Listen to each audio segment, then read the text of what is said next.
Hey everybody, welcome back to another round of Canje Plays, and today we are starting a wonderful playthrough of Aeon Trespass Odyssey. We are going to try to do all the cycles if possible, but I have a guest with me to here today, and welcome Mark. How's it going?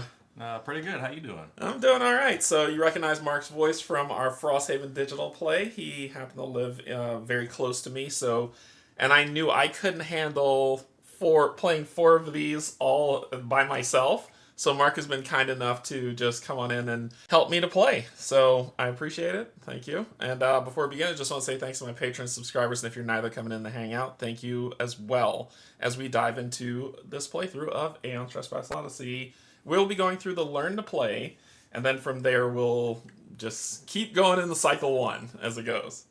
Now, as we play this game, we're going to be using the Aeon Trespass Odyssey app, which has the narration work, but I've turned off the music because getting demonetized is no fun. So, for anybody. I'm going to make use of the voiceover narration that's on here, as well as going to be there to keep track of our campaign as we go through. So we're going to start off, like I said, you grab the Learn to Play guide. I will let you know straight up, we're gonna make errors. We're gonna make mistakes. Get over it. It's gonna be okay. But we will learn as we play, right? That's how we evolve. That's how we get better. So it's gonna be all right. What I'd like you to do, if you are getting into this and getting your Learn to Play going, or if this sparks your interest to purchase the game, go ahead and check out Into the Unknown. I want to say thank you for them for helping me get the audio narration. So huge shout out. And we'll see. Also, they have an errata that's up on their site with corrections. It's long, but this is an immense game. So there are 5 cycles, and we'll see how it goes. But pay attention to that. Also, another huge shout out to Paul Grogan.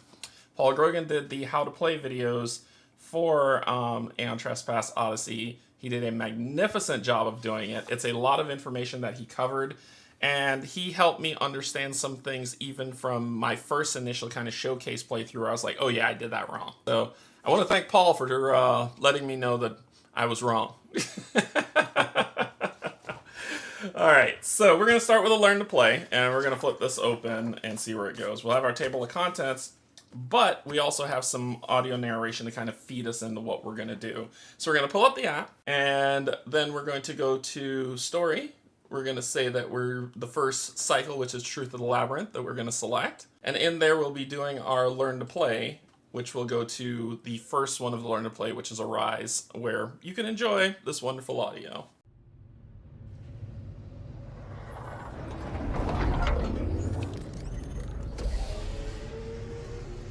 For a long while, there was nothing. Then, excruciating pain.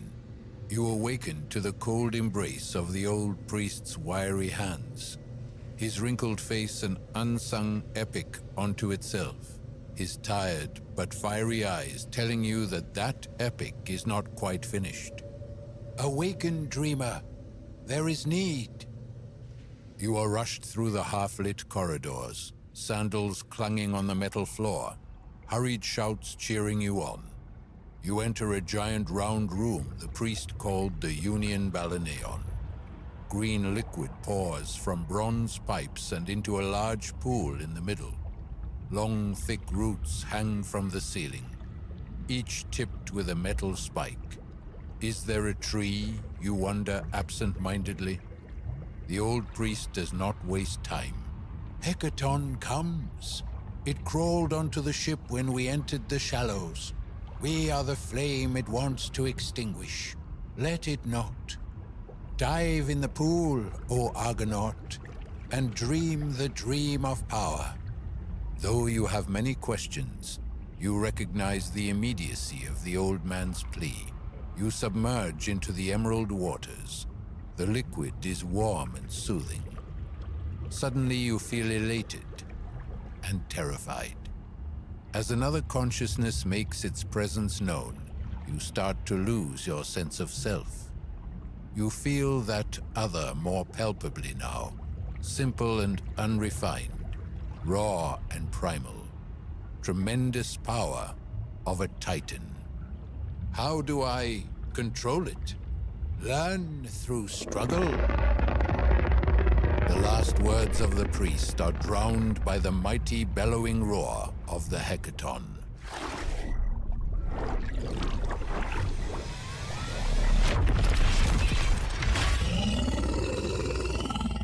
Yeah, that was fun, right? That was good. It's a good story. Good story. So we have to deal with setting up, basically taking a Cycle 1 Argo sheet to go through, but we're going to track all that in the app, right? Okay. We're going to track all our characters. Everything will be tracked through the app, so it should be fine. So it says take one Cycle 1 Argo sheet, then proceed to the tutorial battle on the next page. But when we talk about Argo sheets, it says the Argo sheet serves as the main means of tracking your campaign progress, resources, diplomacy, available titans, and other campaigns statistics. Almost that's the tie. Whenever you gain or lose any of these statistics, adjust their value in the corresponding section of the Argo sheet.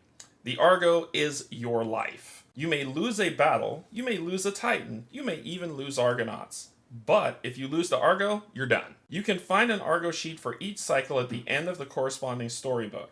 For a Cycle 1 Argo sheet, go to the last page of the Cycle 1 storybook, or visit the website for Into the Unknown so you could download one if you need it. So when we talk about the Argo, it says, welcome to Aeon Trespass Odyssey. This learn-to-play book has been designed to ease you into the various mechanics and intricacies. Whenever you see a box like this, you know a major element of the game is being introduced or expanded upon. If a specific rule is not found here, it will be in the rulebook. Aeon Trespass Odyssey is a game about adventure, exploration, and fierce battles with giant monsters. It's a co-op game experience for 1 to 4 players played over multiple sessions, making up a campaign called a cycle. It combines elements of adventure and civilization building games.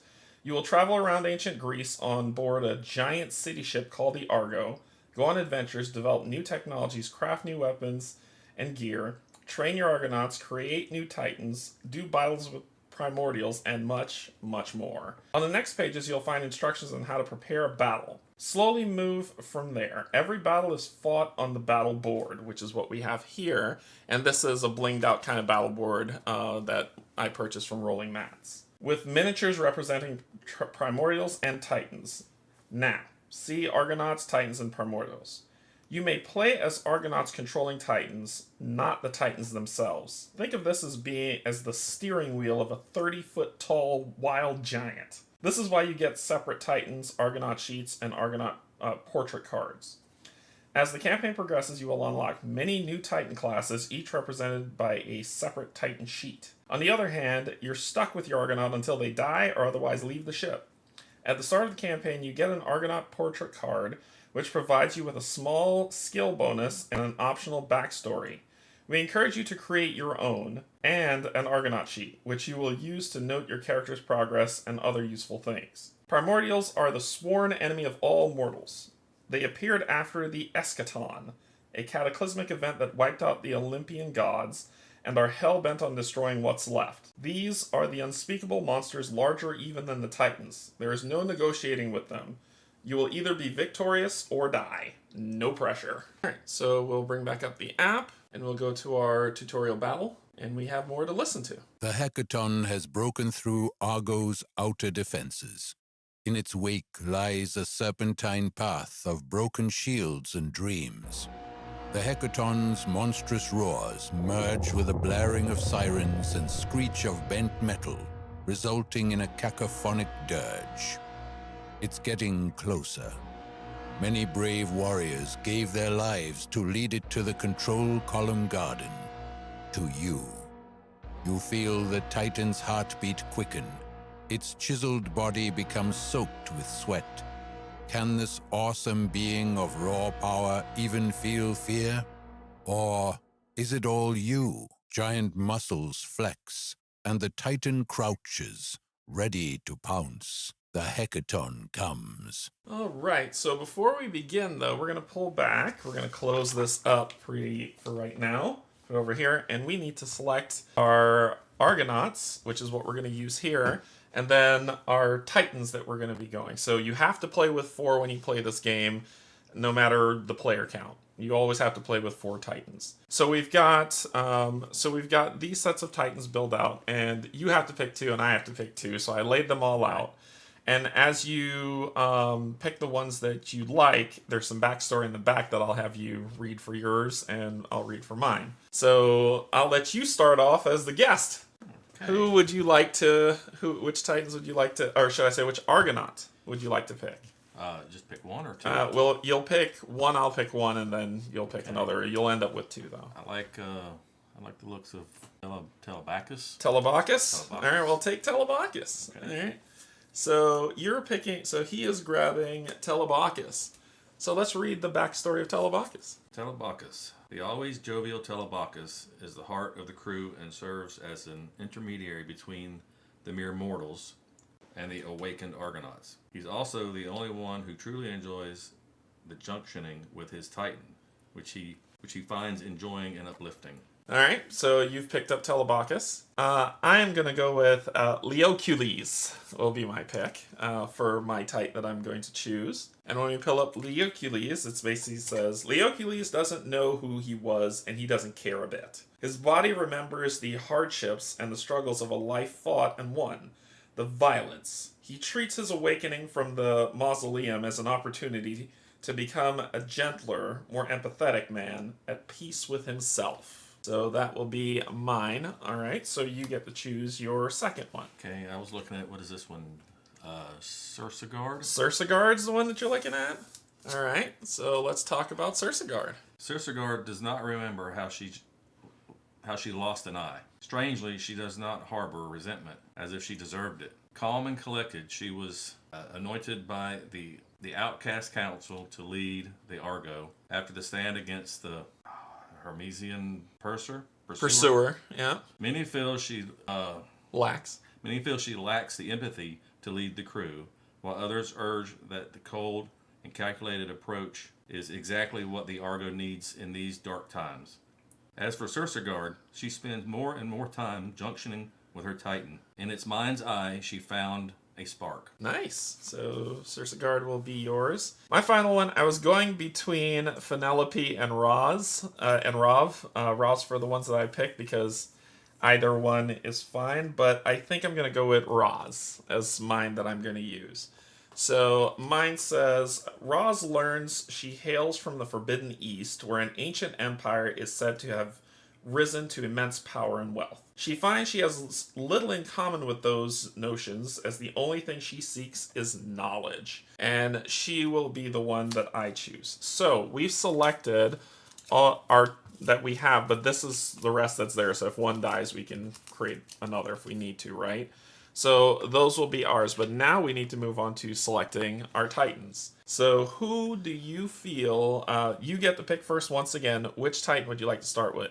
There is Solon, Ulyssa, Philoctera, and Herodotus. There we go. So what would you like? Who would like to be your first one?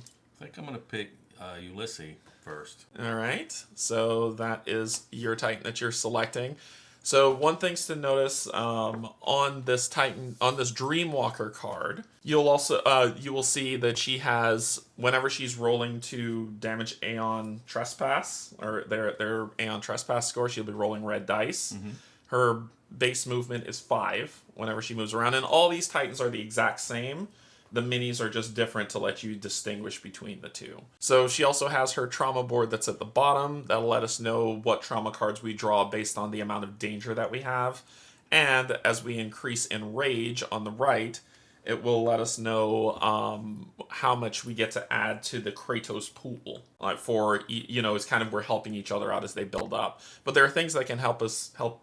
You can help yourself. Like if you get 2 rage, you have a free reroll of one of the die. For a red dice. That is correct. So that is going to be yours. So for mine, I'm going to take Philoctera for mine, and her pilot will be Roz. And Philoctera, once again, these Titans are the exact same. It's just the images that are different on there. But this is who she's going to be as well. She has this wonderful ability, and all Titans do, which is called Rush. If your danger, I believe that's what that symbol is 2 or higher, you can spend a fate to move with +1 speed and perform a melee reach attack with auto break 1. You must move at least 3 spaces and reach your target via the shortest path possible if you want to use the rush ability. So who will be your other Titan? I like the looks of Herodotus there. Herodotus, so you're going to take that one. So he is a wonderful looking man. Guy's holding a ship as a shield, so he's serious. Okay, and which means that will leave me with Salon, which will be the one that I'll be using. And that's the one Laertes will be piloting as we go through the game. All right, so with us setting up kind of how we're going to do, and I'll spread mine out once we start to get the board set up. But each character does start with a fists item that we have, right? So you can take a look at those. They're all the same that are on there. But basically what fists line up is each one gets, and it's basically your fist. So it's two-handed, right? Because it's two hands. Right. When you attack, you're going to roll 2 black dice. You don't get any modifiers, so that's what that +0 is. And if you're able to hit the creature, you'll roll red dice for what you're going to do. But there's something interesting that's at the bottom of that, which says this item can be used as a one-handed weapon with the modifier of you losing 1 black die, like -1 to your dice. Right? So you can have something in one hand and then use that as your other hand. So you can have two-handed weapons, one hand, or carry 2 weapons to go through as you fight. So, and this is a flesh-based thing because it's just your regular fisticuffs as you go. So we have those set up. Now, with these in place, you also need to take one of these for each, which is your Triskelion. And the Triskellion's a really cool ability that gets set to 0. This is kind of one of those push-pull mechanics, right? So you have your rage, your fate, and your danger. Danger is your damage. So as you take damage, you'll be pulling from trauma cards.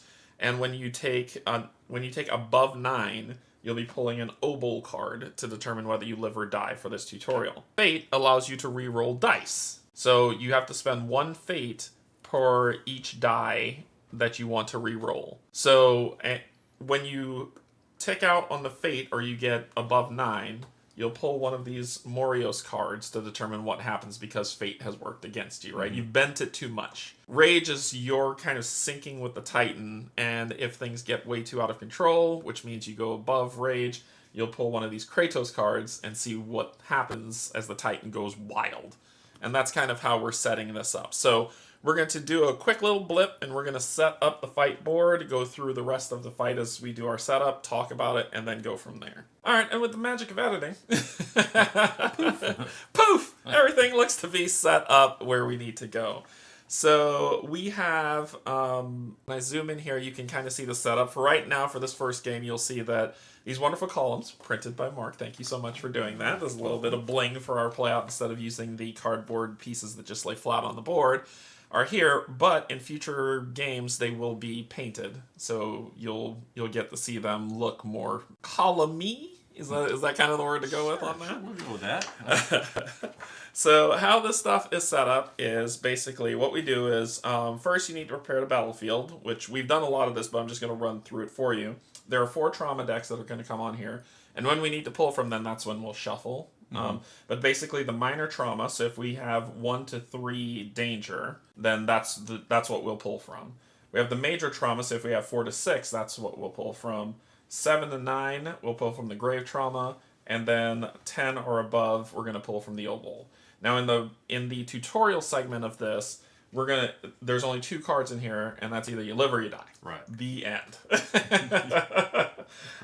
Some cards have been removed out of these based on the tutorial spec of the book. I'll leave for you to check that out when you look, but that's been taken care of here. Then we have the Moros decks for if we go over Fate, and Kratos if we go over Rage to determine what's going to happen. The Hecaton is what we're going to be fighting today, and that's the Primordial that we're going to deal with. For the Hecaton, the one thing that we need to pay attention to of it is the 0, and that's what we'll be using for the tutorial, okay? So that means that if you look up at the top, there's 3 boxes that we need to pay attention to.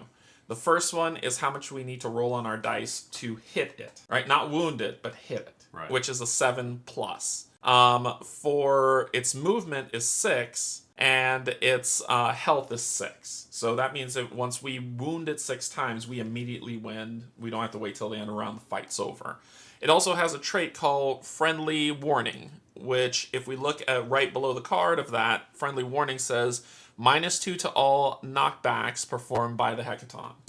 So if we suffer any form of knockback, not knockdown, we will take -2 off of what's there. And also, if you notice right below the how much we have to roll to damage it, it says -1 to its Aeon Trespass. So we have to hit it, and then we have to roll against its Aeon Trespass to wound it.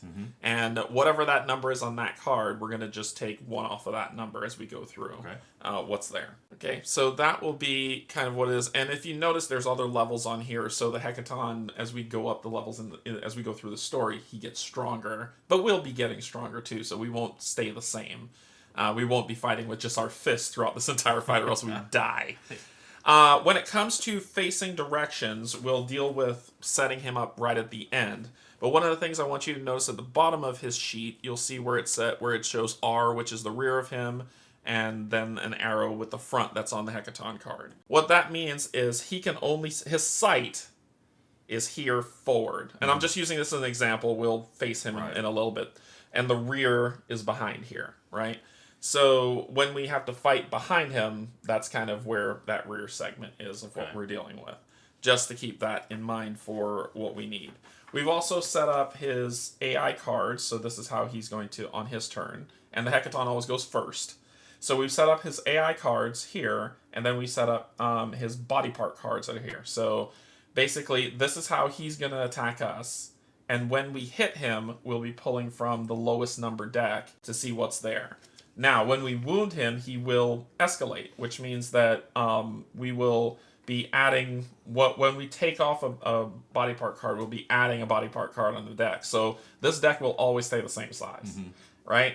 The AI deck also will take out a card of the lowest number that's there and then replace it with the number of next highest. So if the lowest number is a 2 and there's no 1s in there, then we'll add a 3. And that's how it goes on, right?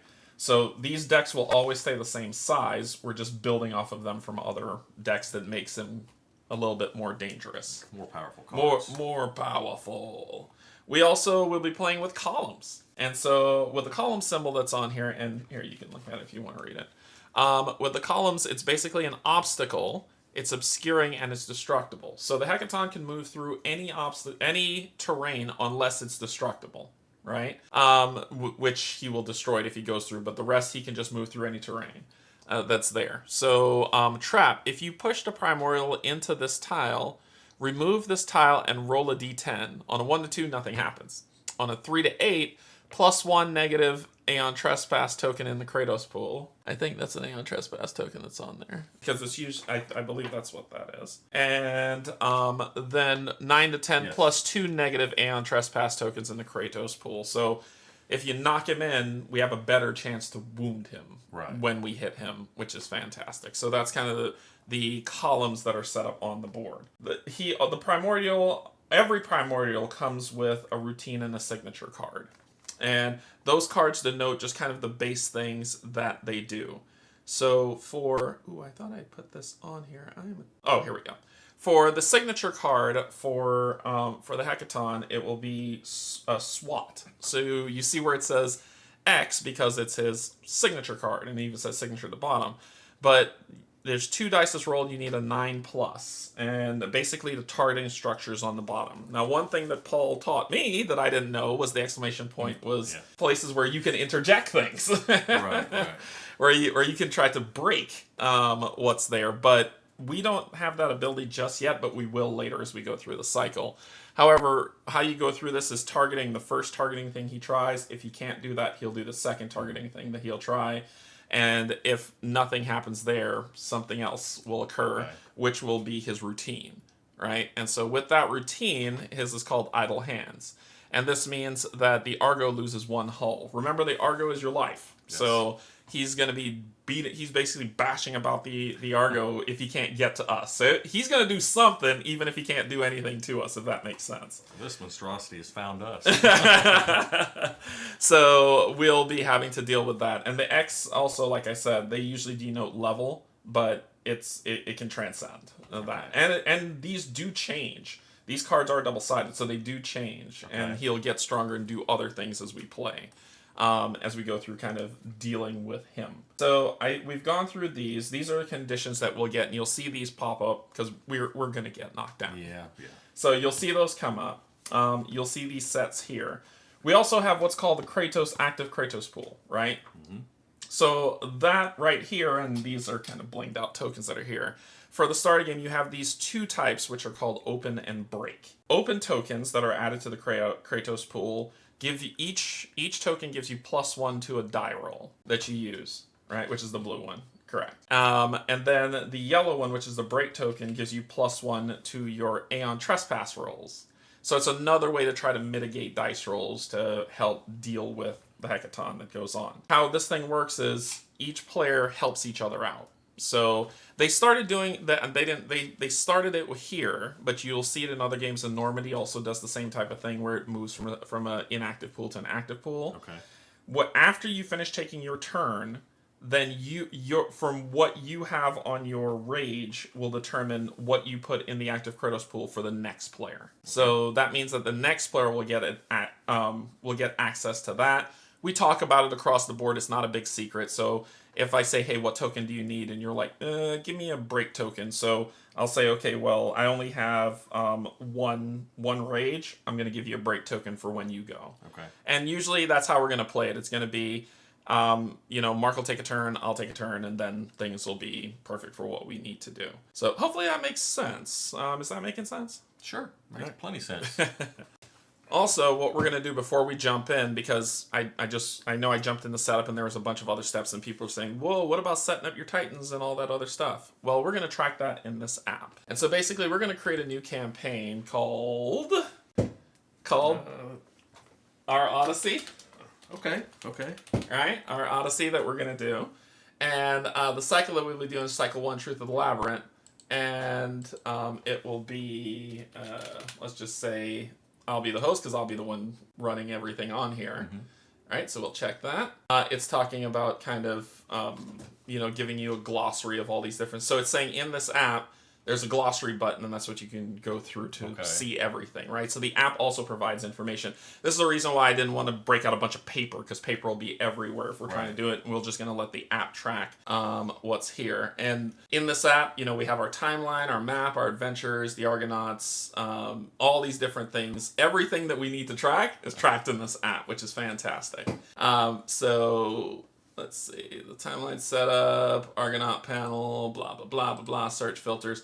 It wants to walk you through every frickin' thing before we get to where I want to get to. Here we go, which is this. So we're going to be doing with our Argonauts. So we're going to choose our Argonauts. Remember, you chose, who's your first one? Cersegard, which will give you +1 wisdom on tests, wisdom tests that you have to do. So that'll be the one that you'd be choosing, and this one's going to be played by... Oh, well, we'll just keep my name for now. Add a player. Actually, let's do that. Let's make this fair, damn it. We're in this together. So how do I get back to...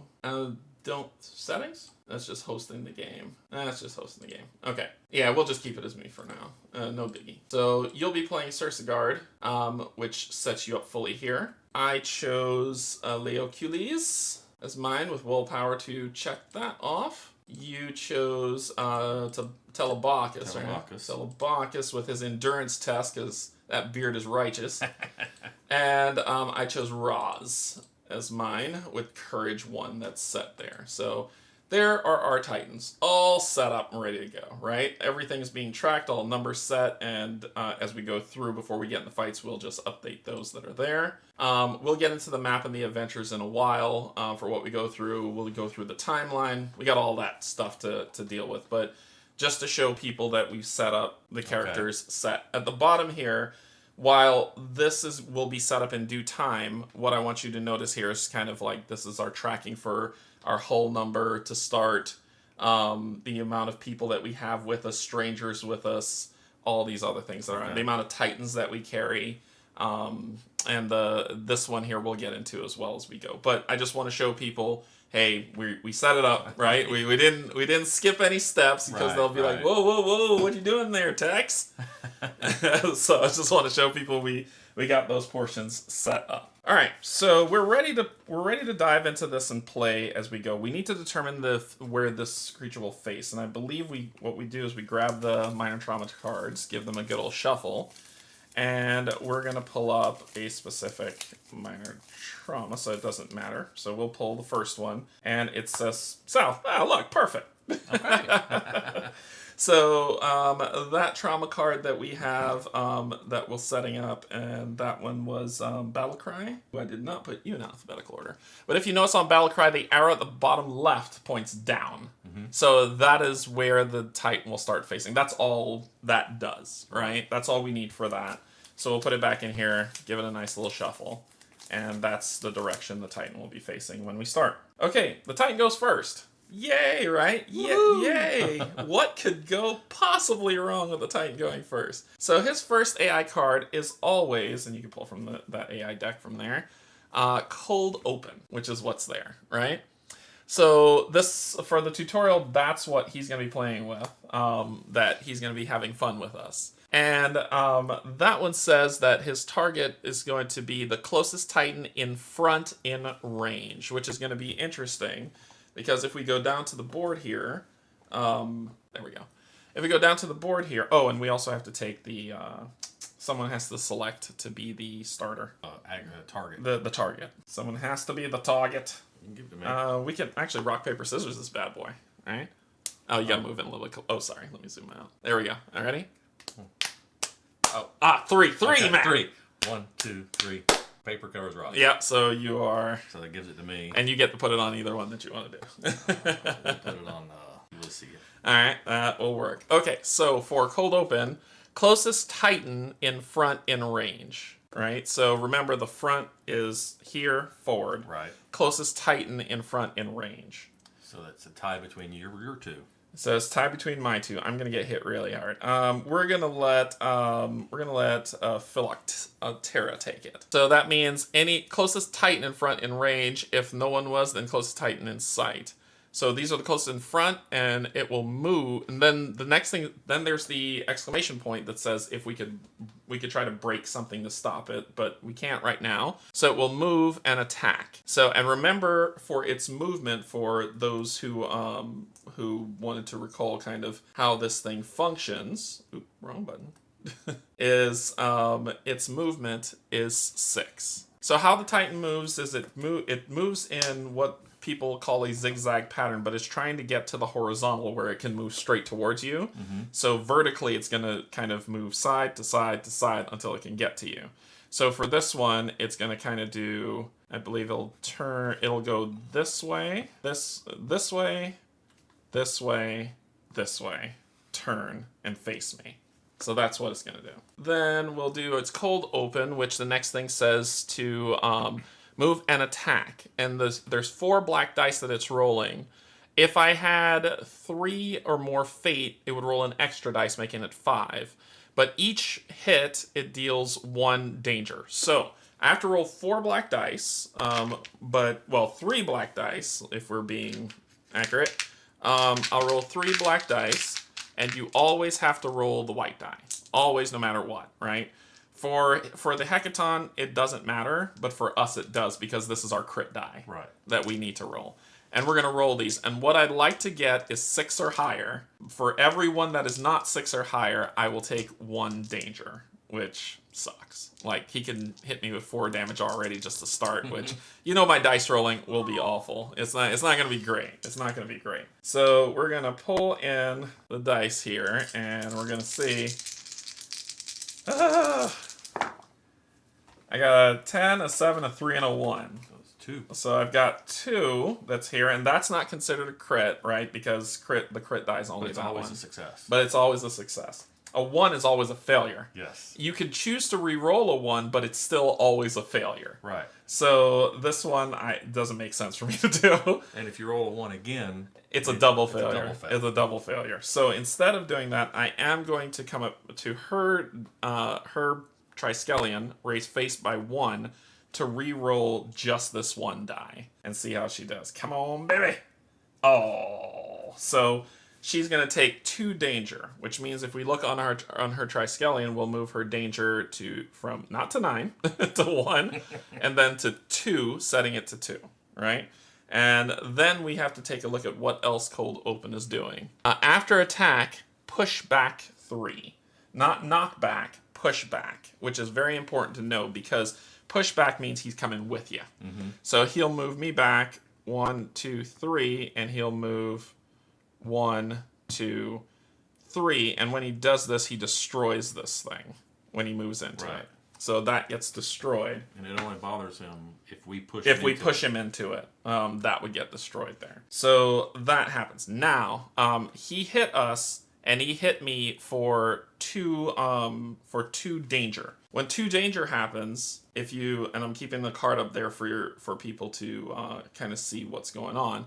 When 2 danger happens, I then look down at my card, at my character card, Titan card character. My Titan card, which is Phylactera, and we look down at the red area where it says trauma. Now I've taken 2 danger, which means my danger's at 2, so I need to draw a minor trauma. Right? It sounds confusing, but trust me, it works. So I will draw from the trauma deck, which we already shuffled to do the start over. Right. And we will see mine is Glimpse Weak Spot. That's what I pull from my minor. I really should have put this, which is this one. So this says Glimpse Weak Spot. Look at the top card of the body part deck. You may put it back on top of the body part deck or onto the discard pile. Okay. So it wasn't something terrible. It's a beneficial. It's a beneficial one that happened, right?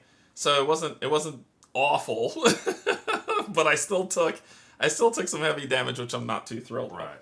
So we're going to draw the top card of the body part deck, which this is always the one that you look at. And we're going to take a look at what it is, which is Left Shield Fist. That's going to be his body part 1.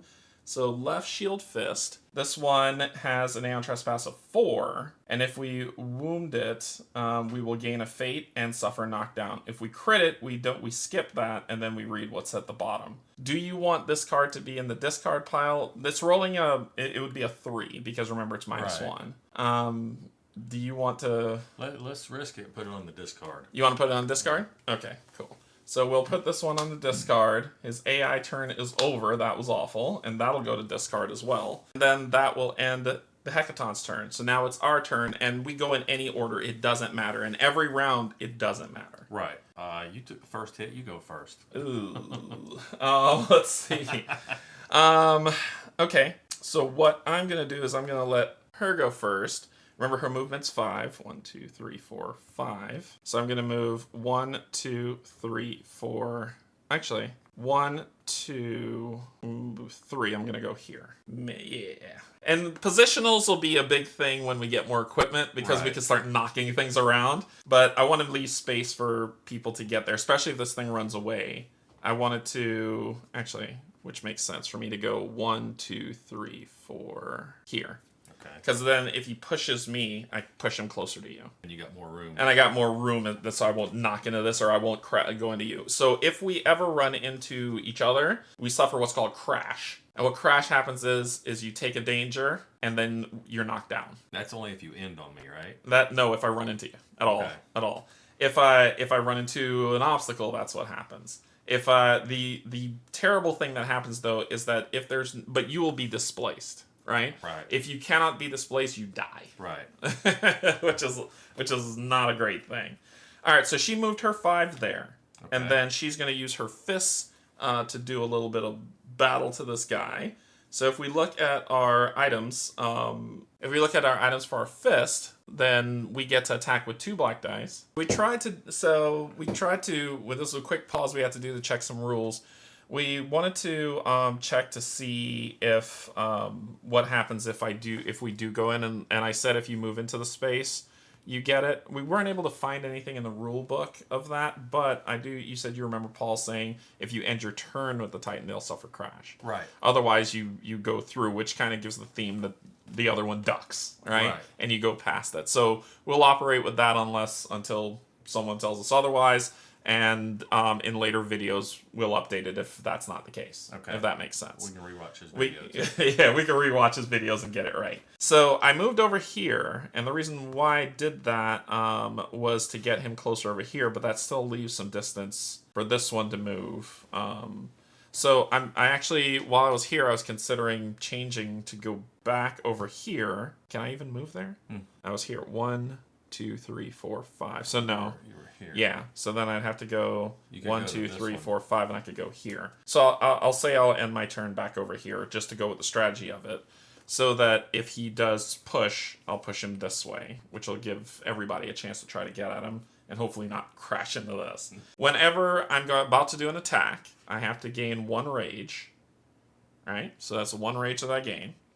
And then, as I said, you see the fists that are there. I'm going to roll 2 dice. I don't get any modifiers. And for the Hecaton, I'm trying to hit on a 7+ for what we're trying to do. So this is my second attempt at dice rolling. Is there any bonuses from the rear? We need to check for bonuses for the rear for sure. So we will do our attack. We need to roll a 7+ on our die to see how we do. I rolled a 6 and a 4. I will spend another fate, and let's re-roll this 4. Crit. That's how we like it. That's how we like it with the crit. Yeah. Awesome. So I did hit 1. I missed the other one. Now we need to draw a body part card to see what we need to do. So we're going to draw the first body part card that is on here, and we'll see what we pull. 1 of 100 is what I pulled, which is going to be an interesting card. It's going to be a really interesting card because this is this card that says 1 of 100. It has a 2 minus 1, so a 1. I still could miss. But I crit it, and on the crit it says as you rip the arm away, you feel power, so I gain rage. Oh. Which builds up +2 if I'm able to hit it. But it would normally be 2. However, remember, it's 1. Now, how does this work? We're going to get a little bit closer to the dice rolls again so you can kind of see what's going to happen here. So what we get is for having our Titan, we get 1 red die that we're going to roll. And then you add 1 per each roll. Since we only had 1 hit with the crit, we're going to roll another one. And what we're looking for is these long line ones, right? We'll talk about what those other symbols means later. But that's what we're trying to kind of make work in this attack. So I'm going to put this in the center of the table and hope this works! So I just need, all I need is just 1 of those long symbols. I got 3. Woo! So we hit him. We did not fail, so we're not going to deal with that.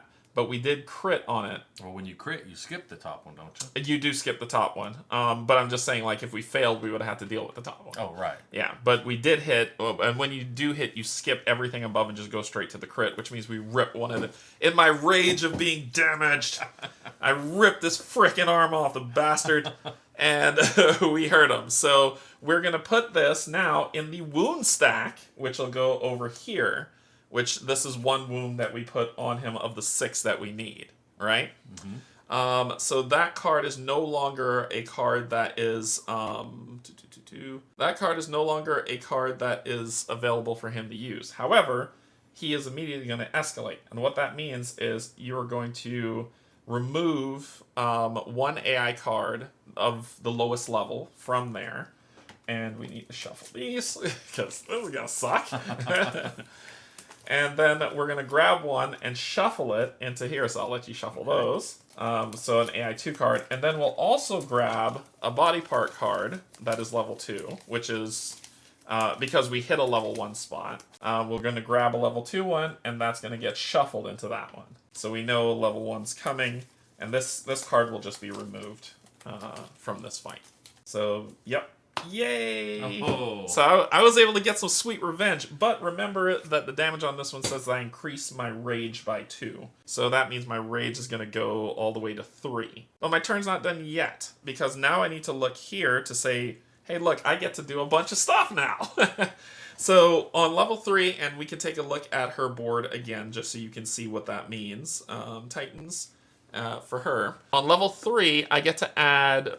These things compound. Right. So it's one. I get 1, 2, and 3. Right. So I get to add 1 open or break. I get a free reroll on my the next time she goes, and I get to add another break or open token that's on there. Plus, because I have the highest rage, guess what I get? You get the targeting token. So that will go to her. All right, and that should happen. That should have happened when he hit me.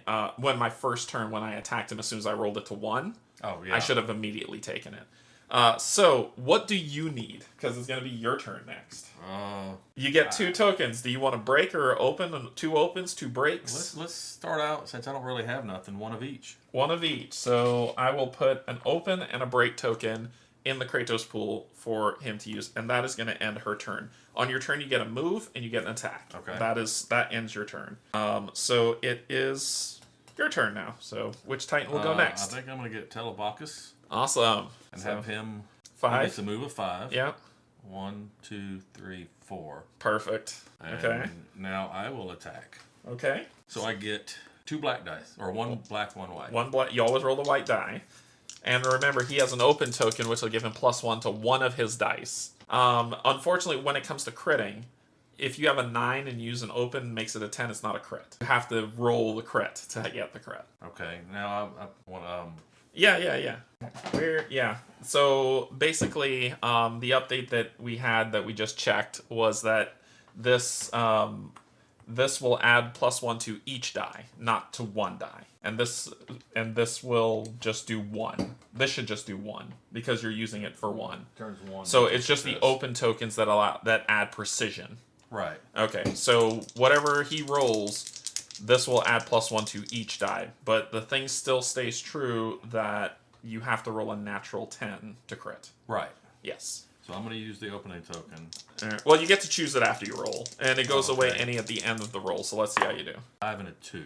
And you need a 7. So my rage goes up by 1 for Yeah. attacking. All right. So your rage goes up by 1. And then I'm going to reroll both. Go to 2 And you got to fate. pull it in a little bit closer because this is the zoomed in. Oh. So you got to bring it in when you're going to do it. Yeah. So you went up 1 1 rage, rage and you're doing 2 2 fate to be able to re-roll both dice. Okay.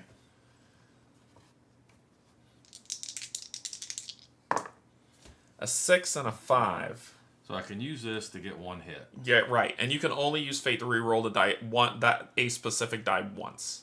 So he's going to make use of the open token on the 6, and this will turn this into a 7 and a 6 respectively. But that just means that he's only going to do 1 hit. So with that 1 hit, you're going to draw. Body part? Oh, did you shuffle that? Yes. Okay, so it's a level 2 body part. All right, cool. So the level 2 body part that you're going to be going with is called what? Calcified maze plates. All right, calcified maze plates. Ooh. Oh no. So it's a 5 that you have to roll on 2 dice. It's possible. It's possible. I'll tell you that. It's possible. So he's going to be doing the calcified plates. He has a break token. If you fail, you'll gain a danger equal to the primordial level, which is 0. So the level 0, so you won't gain any for this. Okay. Well, that's And the crit won't happen. So there's nothing bad that's going to happen to you, save for doing that. So how much dice are you going to roll? I roll 1 for the Titan and 1 for the fists. So you're going to roll 1 for the Titan, 1 for the fists, to see what that's going to do. So let's see how you do. You rolled 2. Which is interesting. You could spend fate to reroll that, correct? No. Oh, it's only for the hit The dice, only not for rerolls the. for that come from your level 5 rage. Oh, that's right. Okay, thank you. So you can't even use the break token because you didn't get the symbol. No. If he had rolled this symbol right here, he could have used the break token to make that a success. Not that it would have done any good. Yeah, and since this is a failure, on a fail it says you would gain danger equal to the primordial level. This primordial's level is 0. So you wouldn't gain anything. It's just a failed move. It's just a failed that happens. Also, when you finish, what ends up happening is you're going to put in there. You're basically going to now add back to the pool what you have. Since you only have one rage, it's either an open or a break token for me. 1, 2, 3, 4, 5. I can't hit him this round. I could rush, so I would gain 2. I would gain a danger and 2. I have to have 2 danger. I have to have 2 danger to do it. Well, that's unfortunate. I'm not getting to that guy. I wish he would have rushed you or something, or rushed me. To do that stuff, but this might be a sad round, so I'm going to gain my 1 rage. You only get that if you attack, right? I think, is it only when you attack? I thought if you take a turn, that's when your rage builds. But we can verify that 1 second. So I won't raise my rage, because I'm not going to be able to attack this turn. I'm just going to be positional at this point. I need to move out of the way just in case he knocks around, but be somewhere in this area maybe? So I'll do 1, 2, 3, 4.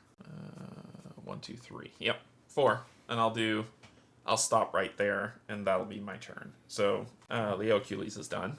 So it is your turn. That's Ulysses. I will go something similar, too far away. Yeah. 1, 2, 3, 4. Yeah, stop there because we got to be careful not to run into each other as well. All right, so that is going to end our turn. So now it goes back to Hecaton. So Hecaton's turn. What's the name of that one? Thunder Punch. Oh, that sounds awful. That sounds awful. Oh God, that is awful. In front. Target closest Titan in front in range. So this is in front. Right. We're not in front of it. Then it says closest Titan in sight. Which is one of us. Which is one of us. So it's going to spin. If you want. Well, I have the priority token. Oh, you do. So she's getting punched in the face. I need a 9+. Good Lord. And 3 dice. I only have 2 fate, so each hit. Oh my God, this is awful. It's the worst possible outcome. Okay. All right. So 3 dice. And I need a 9+. Oh, Lord. She might not live to see the morrow. Oh, you have to give me a token, don't you? Yes, I ended. You couldn't do anything. I didn't gain anything, so I couldn't. You wouldn't, so it wouldn't have mattered. All right. Oh, Lord. I got 2. What? Nice. So I take 1 danger, because it says +1 for each. So my danger goes up to 3. And at 3, I'm still pulling a minor trauma. Oh, this one does. Oh, no. Oh, no. Oh, no. Oh, no. This is going to hurt a little bit from this AI card. So our trauma that we're going to gain, which is super, super bad, is called Gash. Gain a +1 danger. Shuffle this card back into the trauma deck, then resolve the trauma draw again. So we'll take the minor trauma. We'll shuffle it up. I will remember to gain my 1, which will put me at 4. And I have to do it again, but I'll be at 4, which means now I'm drawing a major trauma. Oh, yeah. Yeah, which sucks. So my danger goes up to 4. So my danger will be up to 4. And then I didn't shuffle these ones, so we'll shuffle these. Boy. So Gash is gone, and let's see what major trauma we're dealing with now that I'm at 4. You die. Here we go. Ready? Let's end this bad boy. I got predictive moves. Uh-oh. Look at the top card of the BP or AI deck. You may put it back on top of the corresponding deck, or onto the corresponding discard pile. So it's like the last The time. next AI is level 2. Yeah, that's going on the discard pile. So we just want to put it on the discard Yeah, pile? so we're going to put, to show, because Omni Punch. I'm zooming all over the place, but yeah, so this will go at the bottom of the deck.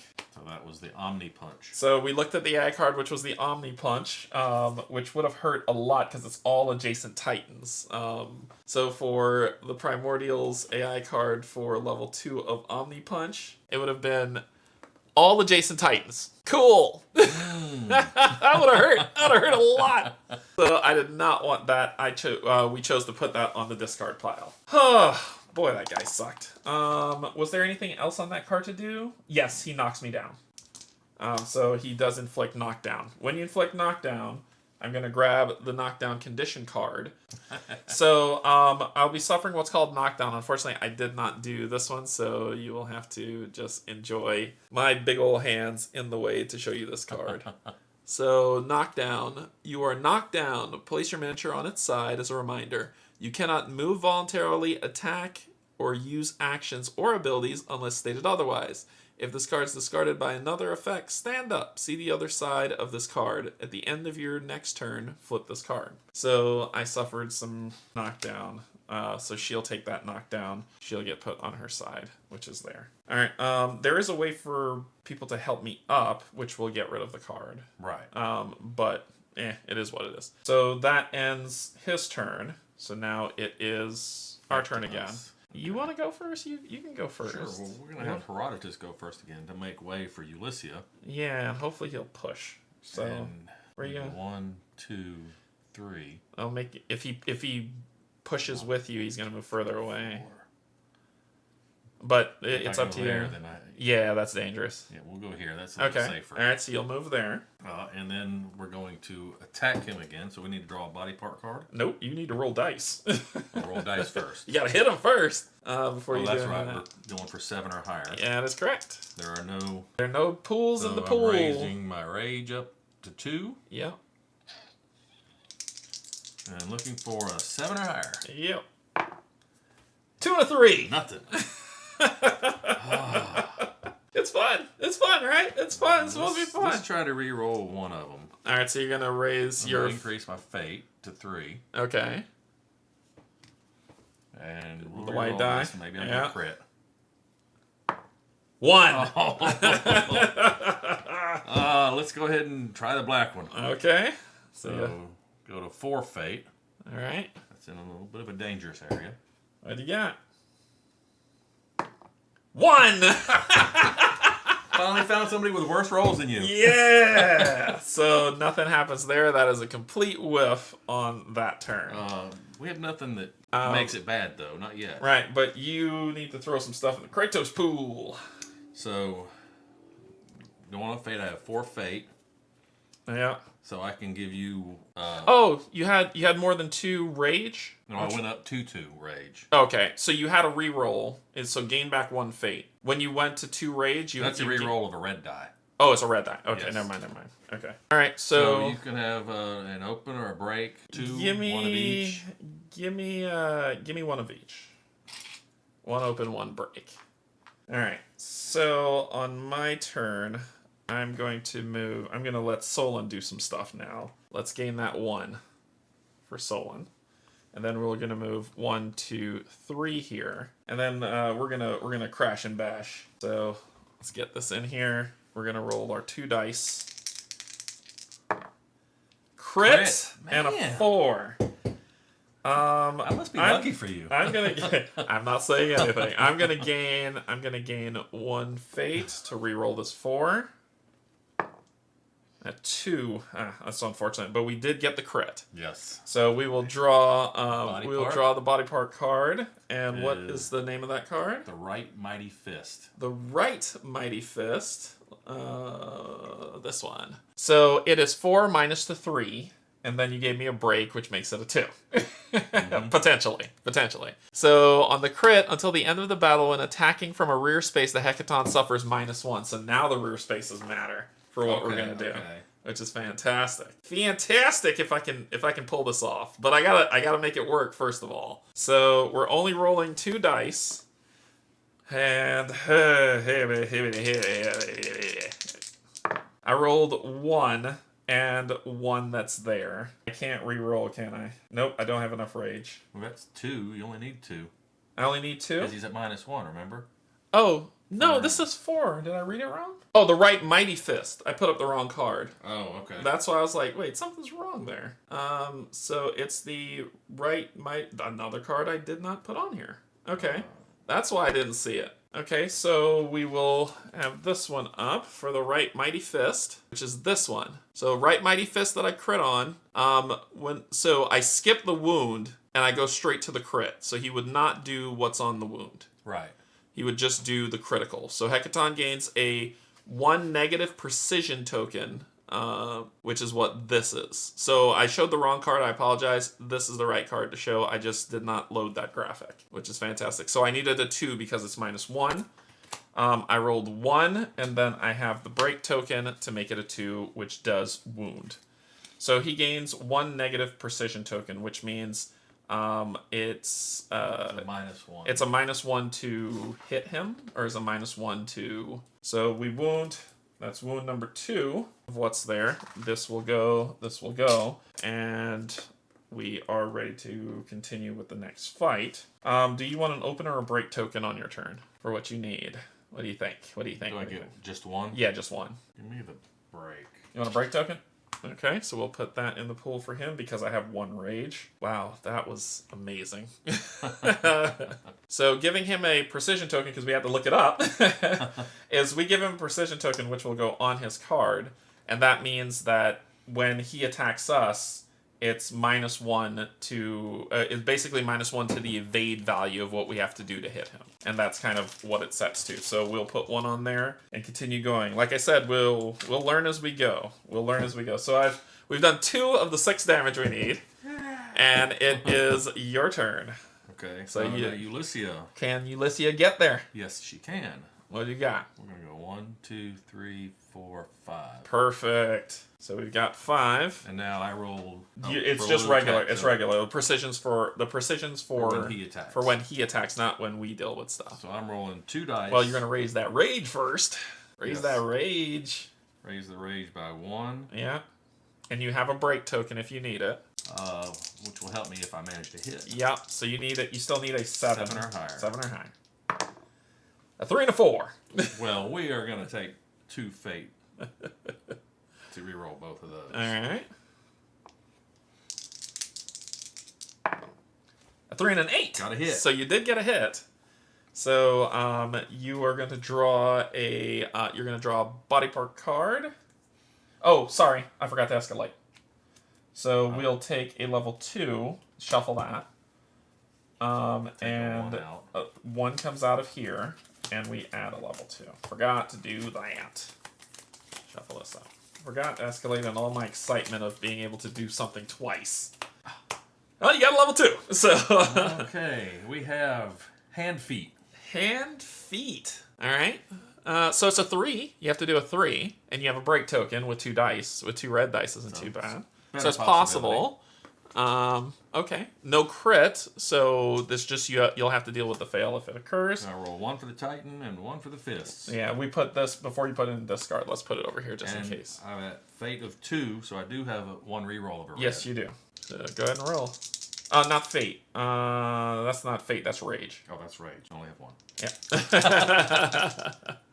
1, 2. 2 plus the break token for 3 if you care. We need it. You need the 3. Of course. So he rolled, we'll go into the zoom mode here. So he rolled 1, 2, and then with the break token with that symbol for 3 to do the 3 that he needed to do that damage. You hit him for 2. So nothing happened. That's nice. Yeah, the fail. That's the only fail. So you do damage him, which is fantastic. Roar! Look at that. That's vengeance for the past miss. That's what that is. So this will go into the wound stack. So we've done 3 damage to him. We gotta escalate again. We have to escalate. That was a 2. So I believe when you escalate on a 2, do you still take a 1 out and add a 2, or do you add 3? For the body part, you add a 3. I know that. But for the AI, that's where I'm kind of curious. I'm trying to remember what it is. So for the body part, you would add a 3 since you wounded a 2. Was level 2 body part. Yeah. Shuffle a level 3 card from escalation into the body part. Yes, did that. Search the AI deck. Yeah. And the AI discard pile for an AI 2 card. Yeah. And remove it. Okay. Shuffle a 3 in. Okay. Cool. So, okay. There's the 3. So shuffle that, and oof. This is like a 2 1s and a 3. It could go either way. There you go. Oh, come on, man! Turn my head. Also, what are you throwing in the Kratos pool? For 2 fate, you can have one or the other. For 2 fate, this is a level 1 one. Give me a break token. I probably will need it for that level 3 craziness. So the next person... Alright, well, the next person's her, and it says, you are knocked down. Place your miniature on its side as a reminder. You cannot move voluntarily, attack, or use actions or abilities unless stated otherwise. If this card is discarded by another effect, stand up, see the other side of the card. At the end of your turn, flip this card, so it's a wasted turn. Yeah. So I flip this card, and it says, knock down, standing up. If you move voluntarily, attack, or use an action or ability, stand up. At the start of your turn, stand up. If this card is discarded by any other means, stand up. Put your miniature in the normal position and discard this card. So basically, I have a loss of turn. Okay. So you stand up, and you have that. Yeah, and the Kratos pool is... what's this? Oh, I forgot to put this at the bottom. Kratos pool was empty. The Kratos pool, at the end of my turn, I have 3 rage. So no, it is not. Okay. So you're going to be going first next round, which means you get your choice of 2. I'm gonna take 2 break. Well, the body part. Everybody's two dangerous break. at 0 except her. Take 2 break. Everybody's dangerous at 0 except hers. She's going to die. All right, cool. So we're going to pull the next AI card if you tell me what that one is, since it's the Hecaton's turn. Smash. Oh, God. Okay. And you still have the highest rage? I still have the priority token because that's its first target. Yes. 9 or higher. 8 or higher. With the precision, it would be, with the loss, it would be 8 or higher. Good It's only 2. Lord. It's each hit deals 2 danger. Each hit. And my fate is a 2, luckily. Yeah. She might be dead. I roll 2 dice and I need an 8 or higher on it. She might die. Oh my gosh. What is it? So it's gonna kill me. Maybe not. You might live. 50-50. I doubt that highly. Crit and a 2. So that's only 2. And you can re-roll that, can't you? I can. I'm gonna do it. I'm gonna gain my 3rd fate. And I'm gonna re-roll it. Nice. Yes! Suck it! Oh my god! Right. But you still suffer knockback, right? I still suffer knockback, and knockback is -2, right? Yes. Yes. So I take no damage from this card. Oh my gosh. How did that even remotely happen? This was a level 1-er. So I take no damage from that, and I suffer knockback 3. 1, 2, 3. You're not standing up yet? Nope. So at the end of this turn, you stand up. On my turn, I stand up. Okay. He just tried to punch me on the ground, and then when he couldn't, he kicked me. And you put that in Smash, right? That's here? Yes. Yeah, okay. So I have a quick question. Yep. When Herodotus just attacked, Yep. he had 4... Oh, never mind. That's rage. Yep. Okay. I thought he... Okay. You're still seeing fate. Put that on the other side. Maybe that'll help, because maybe the correlation between the two might be doing it. All right, cool. So that is the end of his turn. It is our turns, and you're up first with 2 break tokens. Okay. Well, let's have Ulysses go. Okay. Yeah, Ulysses. I'm just gonna stay right where I'm at. I think I'm in a good position. So you're just gonna do your straight attack. I'm gonna attack with 1 of each. Okay, so let's get us down there to take a look. Take a rage, go into 2 rage. All right. You're rolling those 2 dice. And I'm looking for 7 or higher. 8 and a 6. Ooh. Yeah, you gotta do it. You gotta do it. You gotta do it. Into 3 fate. Come on, come on. Yes! Yes, 2 That's hits. how you do it. 2 hits. So now he's gonna get One for one innately, and then 2 red dice because he has 1, 2 to do it. But you still need to draw that level 3 body part card, and let me know what that level 3 is. 1 in 100. 1 in 100. 6 minus 1, 5. Possible. Possible. And you didn't crit. Crit would have been amazing. Deal an additional single wound. Yeah, that would have been. All right, so we need 5 for you to make this work. Let me. Okay. This is the heart pounder. So let's see how we do. And you have a reroll or no? Let's see. What's your rage at? 2 rage. I do have 1. You have 1 reroll. All right. What do we got? 1, 2, 3, 4, 4, 5. Oh, put those in there. Yeah, so 1 here, 1 there, a total of 5 to do the wound. You did not fail. Woo! That was incredible. That's how we do it. So, something special happens when you wound. It wasn't a critical, so that's you get the double wound. The crit does the double wound, right? No. Crit, you put this in the wound. Oh, otherwise it's a double wound? Yes. All right. So, talk about you've wounded a level 3 body card. What happens? Says, set the wounded card aside and place a generic double wound on the wound stack. So this wound gets set aside. We have the double wound card here. So when you gain primordial resources during the battle aftermath, exchange this card for a random BP3 card. So that's a double wound on him. So right now that's 2, 3, 4, 5 damage on him. So he's 1 away from death. All right, so this one's set aside. Okay, then what happens? Search the BP deck and BP discard pile for the lowest level BP card and remove it from the battle. Okay, so this BP card will be removed from the battle. Yeah, okay. If you remove a card from the discard pile, shuffle the discard pile into the deck. Okay. Shuffle a BP3 card from the escalation deck into the BP deck. So we're getting another 3. And set aside BP3 card at the bottom of the BP deck. Okay, so we're getting... This one will go to the bottom. We're getting another one of these on here, and then this goes to the bottom of this one. Right. Okay, then you have to shuffle that one. And in the AI deck, search the AI deck and the AI discard for the lowest level card and remove it from the battle. 1. Shuffle an AI 3 card into the deck. Okay, so AI 3s are all we got. He has 2 AI 3 cards.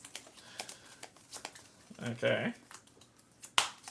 Alright, we just need to do 1 more wound, then he dies. Come on, roll right. Pull. 1, 1, 1. Yes! Okay. 33% chance. Alright, and finally you need to build the pool. So I have 2 rage. Okay. So you can have one or the other. Give me break. I'm always about that break. Yeah. I'm always about that break token. Because if I can hit, that's when I start sweating. Alright, so at the start of your turn, stand up. She's pissed. And this gets discarded. And then she is going to move. And let's dance. Let's dance. Woo! The fail was the knockback, so he didn't have any conditions to do it. And she is going to do her attack. She will gain her 1 rage. So she now has 4 rage. Ooh, you're going to be getting some nice stuff.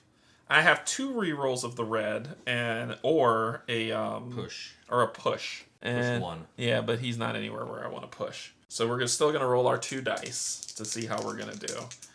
Oh boy, here we go. It's going to be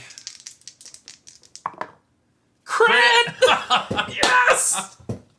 And then I'm going to gain another fate to re-roll this die. I want the best chance possible. Yes! That'll do. That'll do. 3 dice. That will do. So we'll grab this level 1. And what is that, please? Can you tell me, good sir? Right shield fist. Right. So that's this one. That was the one that I showed Yes. before. Yeah. All right. So I critted until the end of oh, this would be the end of battle. So let's see what happens if I can wound it. I need a 3. Yes. And I'm rolling 3 red dice, and I have 1 break just in case. So we need to let's get on down to the screen here. Let's see how we do. 1, 2, 3, 4, because I'm pissed. And I crit, so it said until the end of the battle, when attacking from a rear space, the Hecaton has -1 to its Aeon Trespass. But it doesn't matter. He's dead. No one cares about his life anymore. As he goes down. So we took this and we added this to the pile. So Primordial, VP level 1, that one, and that goes here. And he's dead. So 1, 2, 3, 4, 5, 6. Which is how much we needed to take him down. That's how it's done. Woo! Man, she got beat up. Nobody else got danger but me. It's so crazy. Oh my gosh. Alright, so let's talk about the after effects of battle. We did the Titan rounds, we did all this playthrough and rerolls. Oh boy. I tell you, that is lots of fun. Battle Aftermath. Is there a story to read? No, there is not. Alright. When you deal the 6th wound, you slay the Primordial. It's important to note that you win as soon as you deal the killing blow. Any negative consequences of the BP card or any other effect that would trigger that round are ignored. However, you still get positive rewards like loot from critical wounds. When the Primordial is killed, all that is left is to clean up and gain resources. And there is something, we did get some narrative for what's coming up. Alright, so we've won. We've got some narrative to go through, so let's let that happen.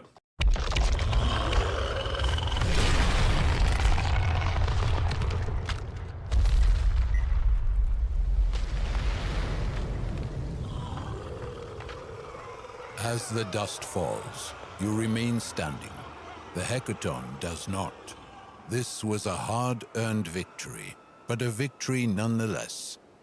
For now, the Argo is safe and can continue on its journey, and you need some answers. As your souls slowly leave the Titan's bodies, you notice peculiar blades sticking out from the Hecaton's side. You haven't noticed them before. Be it the reason the monster was weaker than expected? To whom do they belong? Well, we won. We don't care. So, let's slide that out the way for now. So it says, gain resources, waste not. Though the Primordials pose an existential threat to mortals, they are also a valuable source of resources. The shipbreakers take what they need to keep the Argo going. The rest is for you to harvest and remake into powerful gear. Each battle nets you primordial resources from the wounds you've dealt. Remember that you gain resources even from battles you have lost. Look to the upper right corner of the BP cards that were used to deal the killing blow. These are the resources you gain. Do the killing blow. These here. Right, I figured it would be all of them, not just one. Because look to the upper right corner of the BP card singular that was used to deal the killing blow. These are the resources you gain. Now gain resources from every BP card in the wound stack. There we go. Because I was like, you need to knock that out, game. So we will gain, as we flip these over, this one says when you gain primordial resources during the battle aftermath, exchange this card for a random BP card. 3 card. So just draw. You did it. You did it, so you get the pull. Nice. Then we got this, and that, and that. So we got some different symbols. Let's go to the app so I can mark those off. So we'll go back to the app, and we'll go to, I think it's in the cargo hold, right? Primordial. So it looks like we got 1, 2, 3, 4 raw ambrosia. So 1, 2, 3, 4 raw ambrosia. We have 2 muscle clusters that are there. So 1, 2, 3, 4 raw ambrosia and 2, 1, 2 muscle clusters for what we got, for what we have. And we marked that in.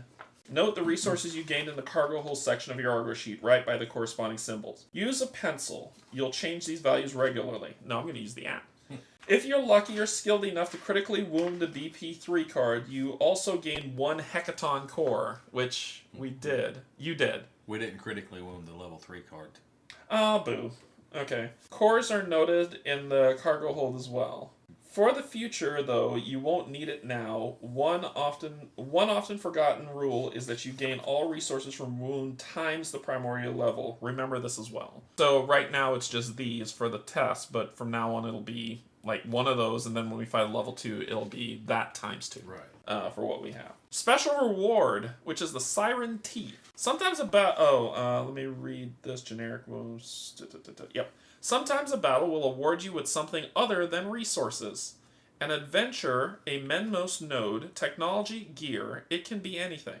This battle awards you with some much-needed equipment, a pair of knives called Siren Teeth. Whether the game instructs you to gain something, you either just take it and store it in the common pool. if it's a physical component like a card, or note on the corresponding sheet if it does not have a corresponding component. Siren Teeth is a weapon card, so you just take it. So we will gain the Siren Teeth, which is this card. So we get that, which is a nice little weapon that we have that we get added, which is here. So we'll gain a Siren Teeth. That's there. We'll roll, now when we use this, it's two-handed weapons. We'll roll 3 dice instead of 2. No modifier, and it'll be red dice. But it has some nice stuff on the bottom. So it has opening 1 and reposition 2. So let's talk about what that is. So opening 1, during the second ability window, place 1 opening token in the Kratos pool. During the attack roll step, each opening token in the Kratos pool adds +1 to result of each die. Okay. And reposition. Yep. During the second ability window, you may move up to X spaces, so up to 2 spaces. Yep, so during the second ability window is before the attack, or before your second action. Okay. Right? So the windows are before your first action, before your first action, before your second action, your turn's done. Okay. So those are the 2 areas that you have for that. All right, so we gained the Siren Teeth. Then it said, suffering casualties. Battles, especially lost ones, can be grim affairs. During the casualty step, you note any Titan losses on the Argo sheet. If any of your Titans has died, you lower the number of the available Titans in the cargo sheet. However, at this point, you have no Titans marked on your Argo sheet. So instead, note the number of Titans that survived, which is 4. All of your Titans are Dreamwalkers, so just write that down along with the number anywhere in the Titans section of the Argo sheet. So if we go to the app, and we go to the Titans section of the Argo sheet, 1, 2, 3, 4. It says, oh, it's tons of them. Our Titan limit is 0. We don't have any dead Titans. So we should only have 4, but it will go up to 8 as we play through. Just trust that this is already set up to start, but it would be 4 to start since we didn't lose any. Now, discard any condition tokens, and any other tokens you have gained during the battle, like ambrosia, modified tokens. Note that some game elements and conditions may have end-of-battle effects that we'd have to deal with. The Moira, the Sisters of Fate, are fickle and like to toy with the lives of mortals. Primordial battles are the pinnacle of this cruel spectacle. There is a silver lining, though. Once a battle concludes, the tides of fate will recede, allowing you to breathe that much more easily. Once you've gained resources and noticed casualties, you will resolve the tides of fate. This usually means you get to reset your Triskelion values to triple zeros, and lower Argo Fate.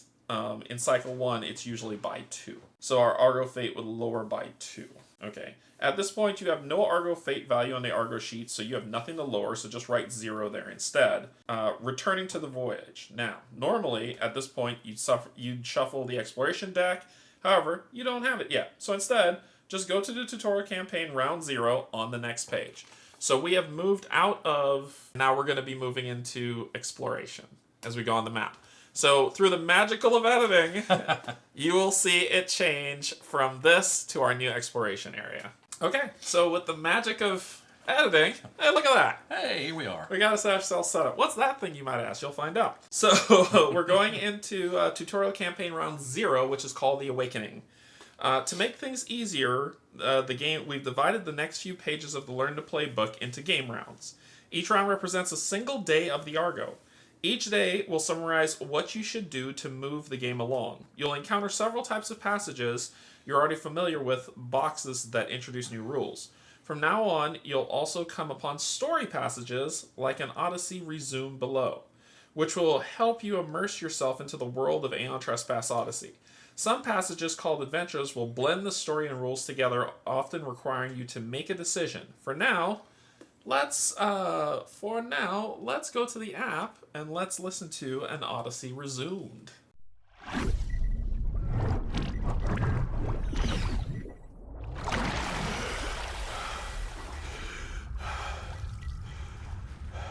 You emerge from the pools of the Balaneon, deeply exhausted and confused. What was that thing? How did you know how to control the Titans? There are not enough answers in this world to satiate this thirst, says the old priest. But I will tell you what I know, and you can do with it what you please. We call this ship the Argo, though we do not know its true name. It lay moored off the west coast of Kefalonia for many years, like a beached whale. Refugees and outcasts flocked to it, looking for shelter from the harsh reality of post-eschaton Hellas. Adventurers and pirates were drawn to it by the promise of hidden treasures. Deserters and fugitives hid on it. As he speaks, he has a meaningful look on his face. We explored it, we charted it, we learned some of its many secrets. We thought we were mastering it, but in truth, it was the ship that was training us. Unknowingly, we were becoming its crew. Your crew. Ours? One of you asks, confounded. You are not like us. You did not walk on board the Argo, my friends. You were found here, in a sleepless sleep, he explains. And when doom loomed, you awakened, and so did the Argo. Hecaton's attack? No, the old priest interrupts you. He does not want any confusion on the matter. A much more terrible foe awaits thee. It pursued us on moth's wings across the great sea, like the messenger Hermes himself. For now we've evaded it, but at a most terrible cost. You are not the first Argonauts to awaken from the sleep, nor the first to don the bodies of Titans. Your predecessors were not as fortunate as you. Do not sadden, O Argonauts. Their sacrifice made today's victory possible. We understand the Balaneon a lot better now. We understand the Triskelion that allows you to junction with the Titans. In time, we will master it. You call us Argonauts, yet we remember nothing, you say with great trepidation. I know that I know nothing, said a great mortal once. Make that your creed, and you will not be disappointed. Chuckles the wizened man. Maybe the ship will reveal the truth to us, if we live long enough. There are more pressing matters at hand. He gestures to the colossal, poorly lit chamber you've just entered. You've been so engrossed in the conversation, you didn't even notice you've arrived at your destination. Another man is there, dark of skin, with a bushy beard and a hard steel look in his eyes. The chief smith of the Eolipile engine room, Alcibiades. The ship's been steering itself this whole time, he says. We think it's looking for sustenance. Triremes need wind or the toil of mortal muscles. This ship longs for a different fuel, a black fluid, the same that coursed through the veins of that monstrosity you've slain, Ambrosia. If our understanding of these apparatus is correct, we're running on empty. The Hecaton gave us a few days of voyage, a week tops, but that's that. There is supposed to be an island to the east, interjects the old priest. A ravenous sea empire made toothless by a youth and a ball of yarn. Even toothless wolves bite, says one of you absent-mindedly. It's that or Poseidon's watery grave. Take your pick. That's hardly a choice, is it? With this, you've started your Odyssey outside of battle. Most of the gameplay takes place on the voyage map. It's the beginning of day 0, and your goal is simple. Reach shore before your engines run cold. So, take out the tutorial map tiles of the game box, which we have here. From the game box, these are large square tiles marked T00 to T06. Don't look at them until instructed. Place the starting tile T00 on the table and reveal it. So you can grab that, put it. I actually have the maps, the map for everyone to see, which would be this map that he's putting down here. We also, then we're going to take the Argo miniature, which is that, and you're going to put it on that to where we are. Reveal it, then place the Argo miniature on top of it. Let's consider this as moving the Argo. And after moving the Argo, you'll always tick the next day on the timeline. So you'll mark the box next to day T0 on the timeline. So we can pull up the app, go over here, go to timeline, and we're going to mark off T0. Simple enough, right? Mm-hmm. Cool, cool, cool. So you already have your Argo sheet out. Now it's time to populate it. The Argos sheltered survivors, refugees, and exiles from the ravages of the Eschaton. These people became its crew. Mark that you have 5 crew, which is the paddles. Okay. The paddles is our 5 crew. The city ship itself has seen better days, though most of the damage is internal, hidden from prying eyes. Mark that you have 4 hull, so you see the first symbol, which is the hull. You also have 0 Argo Fate, which is the far right one with 0 of 9. But you have already noted that during the battle aftermath. Now, add the Fearful Recollection event onto the timeline 3 days from now. So 3 days from now, which is 1, 2, 3, day 3, we're gonna add what's called the my brain just went Fearful Recollection. So Fearful Recollection will be added to that. And that's what we're going to add 3 days from now. Funny how that timeline came in handy, right? Take the Bridge Tholos oversized technology card. That is the beginning. That is at the beginning of your technology deck. And so we're going to look at. Let's go to put this map away. Bridge Tholos. Yes, they're double-sided.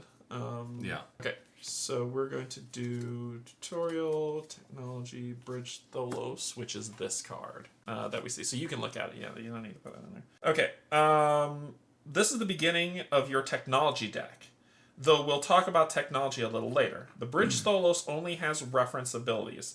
This means that it has no inherent effect. Instead, it introduces important rules and serves as a reminder. For now, disregard the adventure and gather resources rules. We'll get back to them later. So what does it say on it if you want to read out what's there? And ignore the adventure and gather resource sections. So, sail and explore. Reference. At the start of each day, you move to an adjacent tile using one of the available waterways. If needed, place the tile, then move the Argo and proceed to the timeline step. So that means that every day you got to move, right? And then we'll deal, the rest will come to it as we go for what's there. Let's see, we did timeline, we did hull, we did technology. If hull goes to 0, game over for us, just to keep that. If crew goes to 0, it's game over.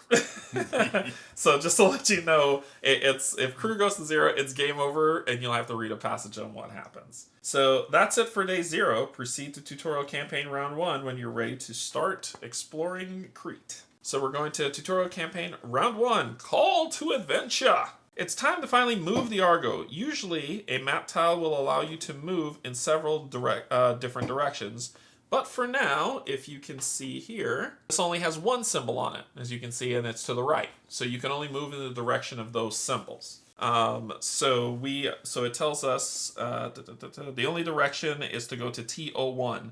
So place the T01 tile now. So it's one there to do it. So we'll go to T01, which is here, and we will move the Argo.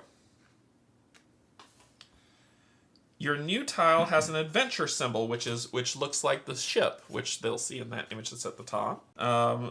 Which looks like that ship that you see. That's called an adventure symbol, right? Indicating you'll be going on an adventure. So an adventure is a set of story passages with a beginning and an end. Most adventures will give you a choice as to how to proceed. In Aeon Trespass Odyssey, there are really no bad choices. That's a lie. Or rather, all of them have positive and negative consequences. That sounds like a bad choice. It does.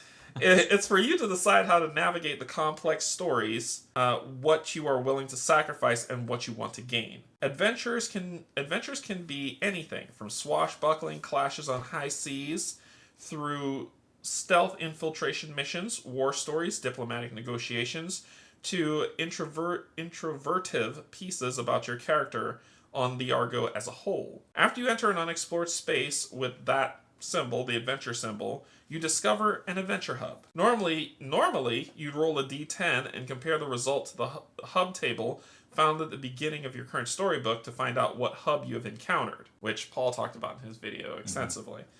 Each time you embark on an adventure from a given hub, you'll mark a single box on this hub's track on the Argo sheet.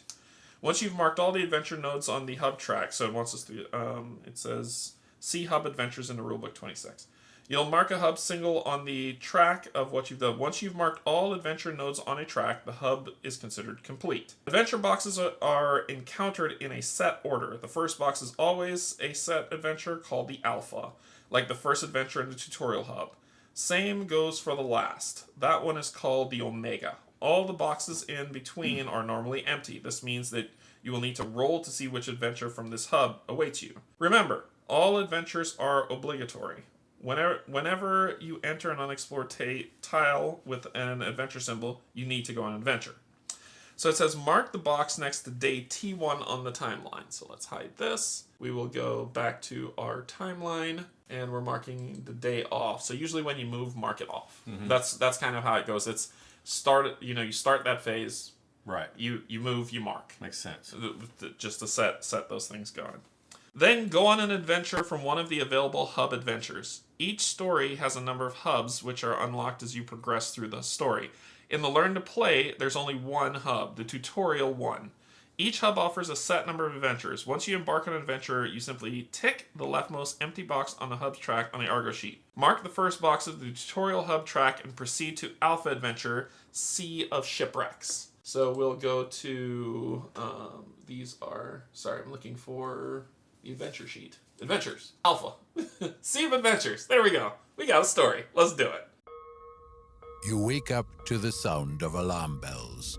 Cold chills run down your spines. Has the monster returned? Are you to do battle again? When you get to the deck, the old priest is already there, pointing ahead. Before the Argo lays a sea of shipwrecks, mighty triremes broken in two or smashed into tiny, unrecognizable pieces, drifting.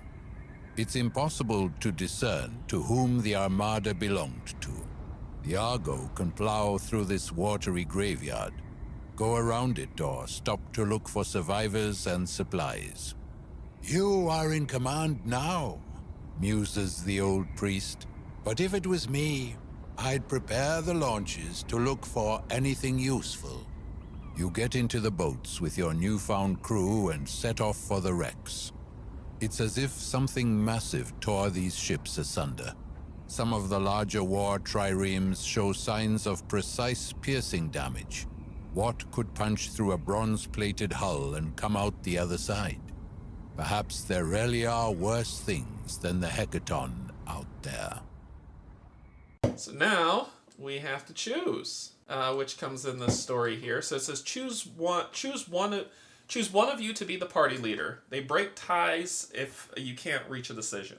We're gonna reach a decision. So then choose. So it's either this place is a maze of shipwrecks. Foul things may lurk about. You decide it's better to lead the Argo in closer, as it should scare off any predators. This turns out great for the crew, not so much for the ship's hull. Or, which will lose one ship hull. Or these wrecks could still pose a threat to the Argo. It pains you to even think it, but the crew is replaceable. The ship is not.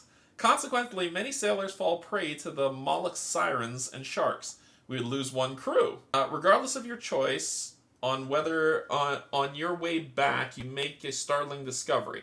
In the cargo hold of one of the larger triremes in long iron caskets, you find titans.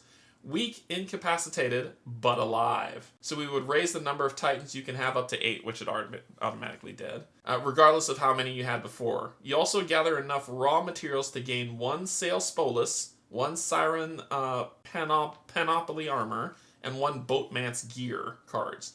Finally, gain the Titan Stoa and Excursion Papillon oversized technology cards, then return to the adventure phase. So first off, before we do that, are we taking the ship in, or are we sending people in? I was gonna say getting the ship closer. So we're gonna lose one hull.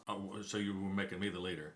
Sure. It might matter for later on, because I think I stay the leader until. Sure, I'm fine with it. So lose 1 hull and note in the Argo sheet mark A7. So I will do that, but I want you to grab.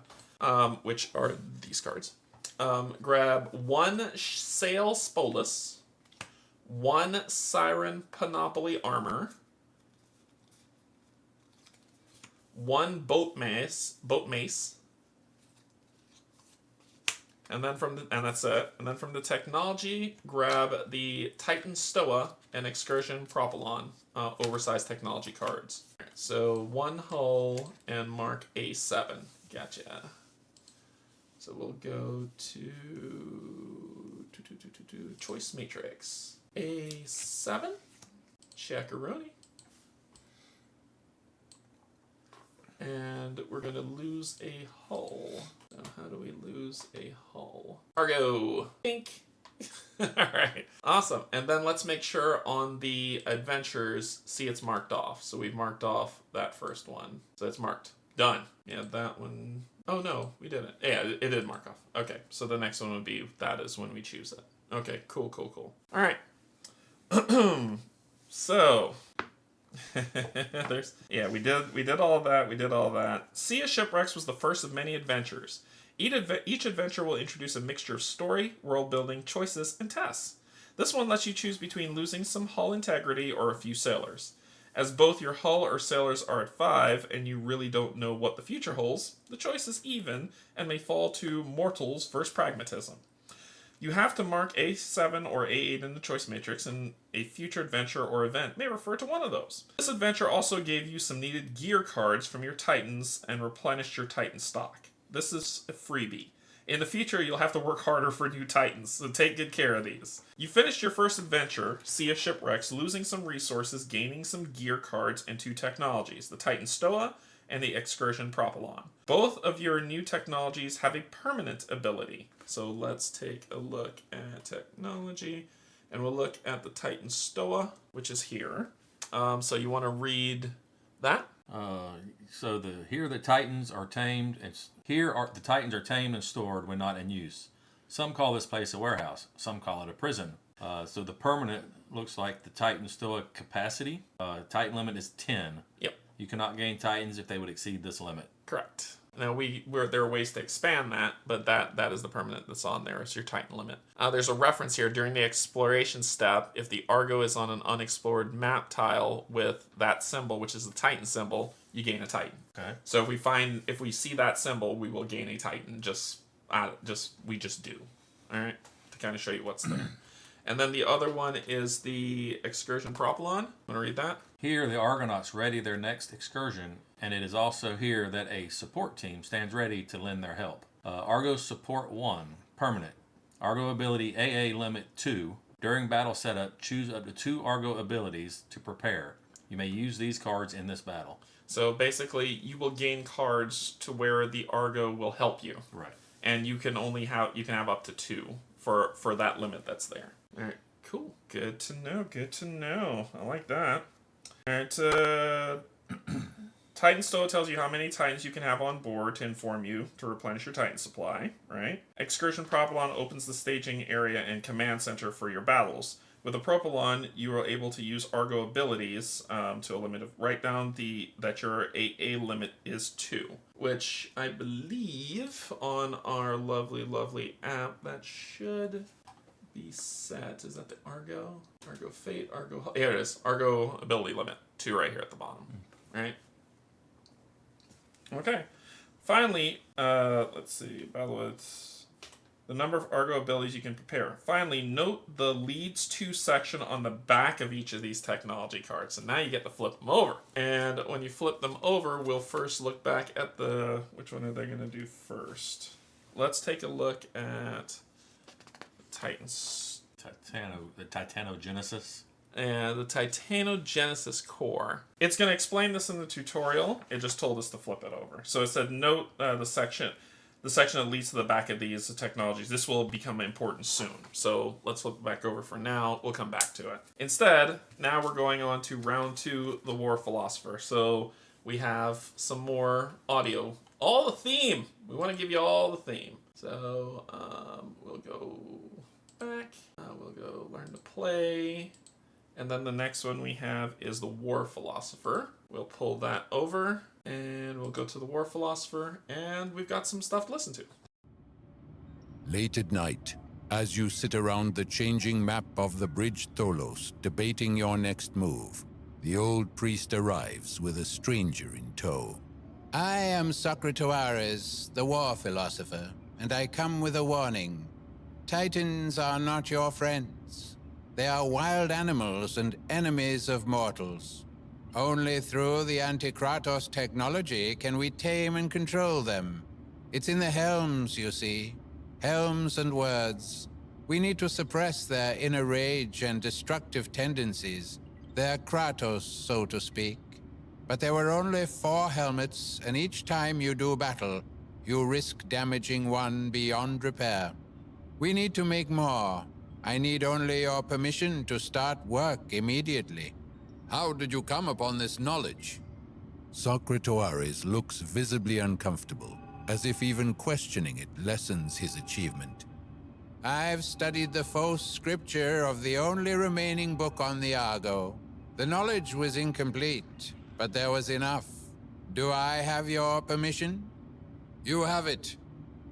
As you watch the tall man leave the Tholos, you wonder, where did the Titans come from in the first place?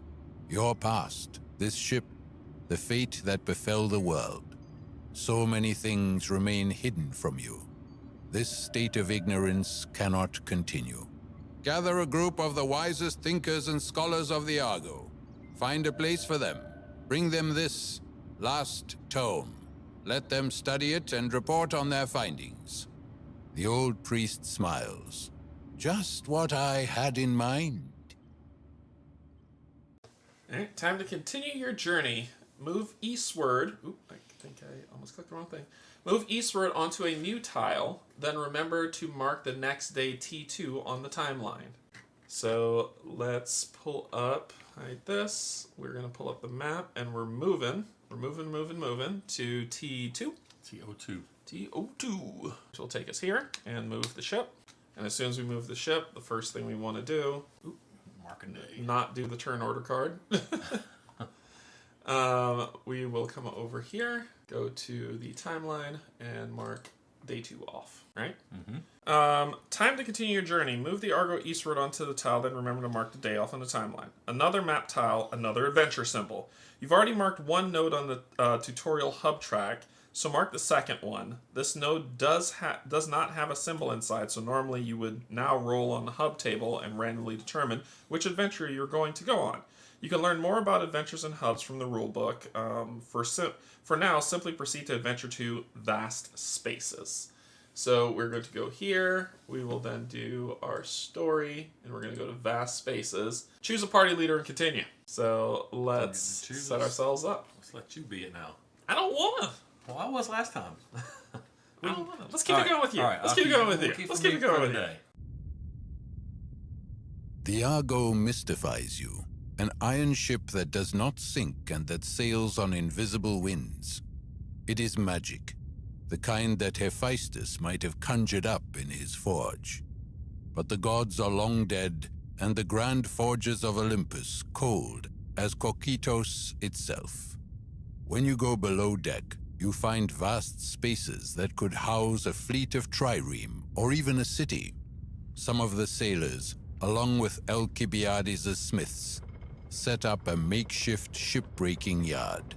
They took some of those shipwrecks you encountered yesterday and began salvaging materials for weapons, giant weapons for the Titans.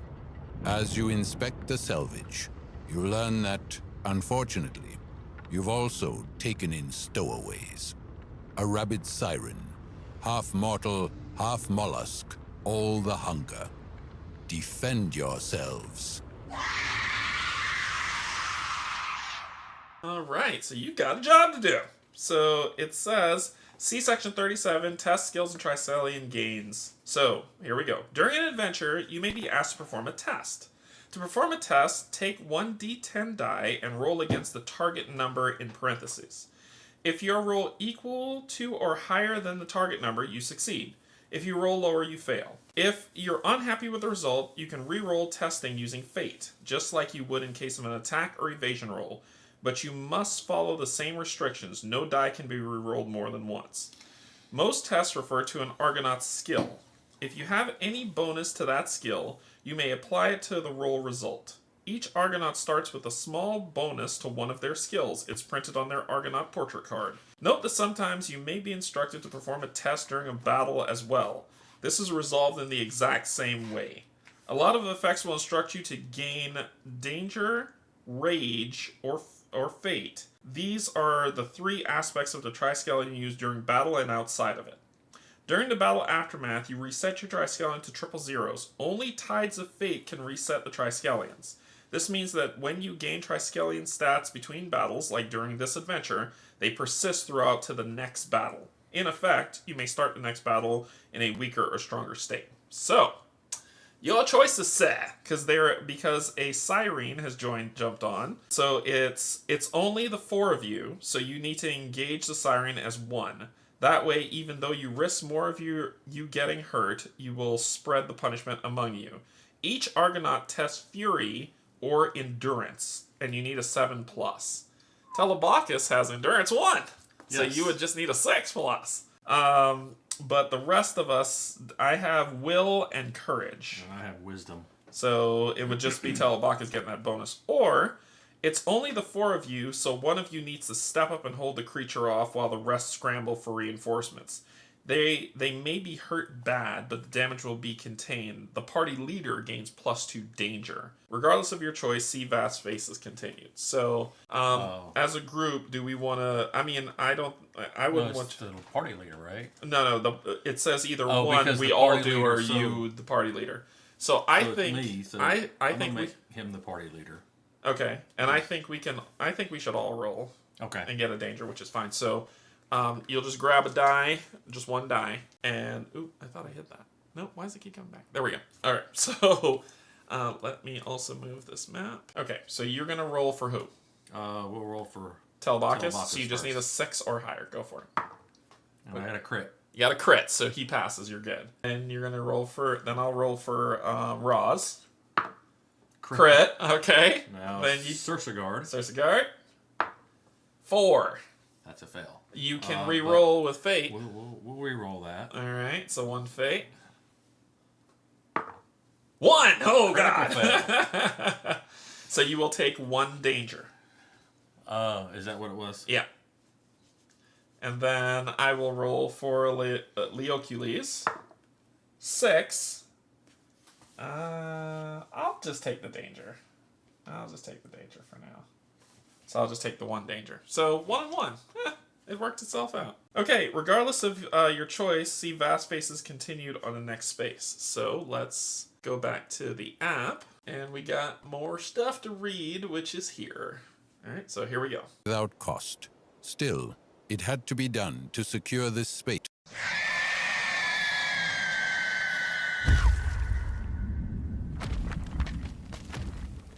You managed to slay the rabid siren, but not without cost.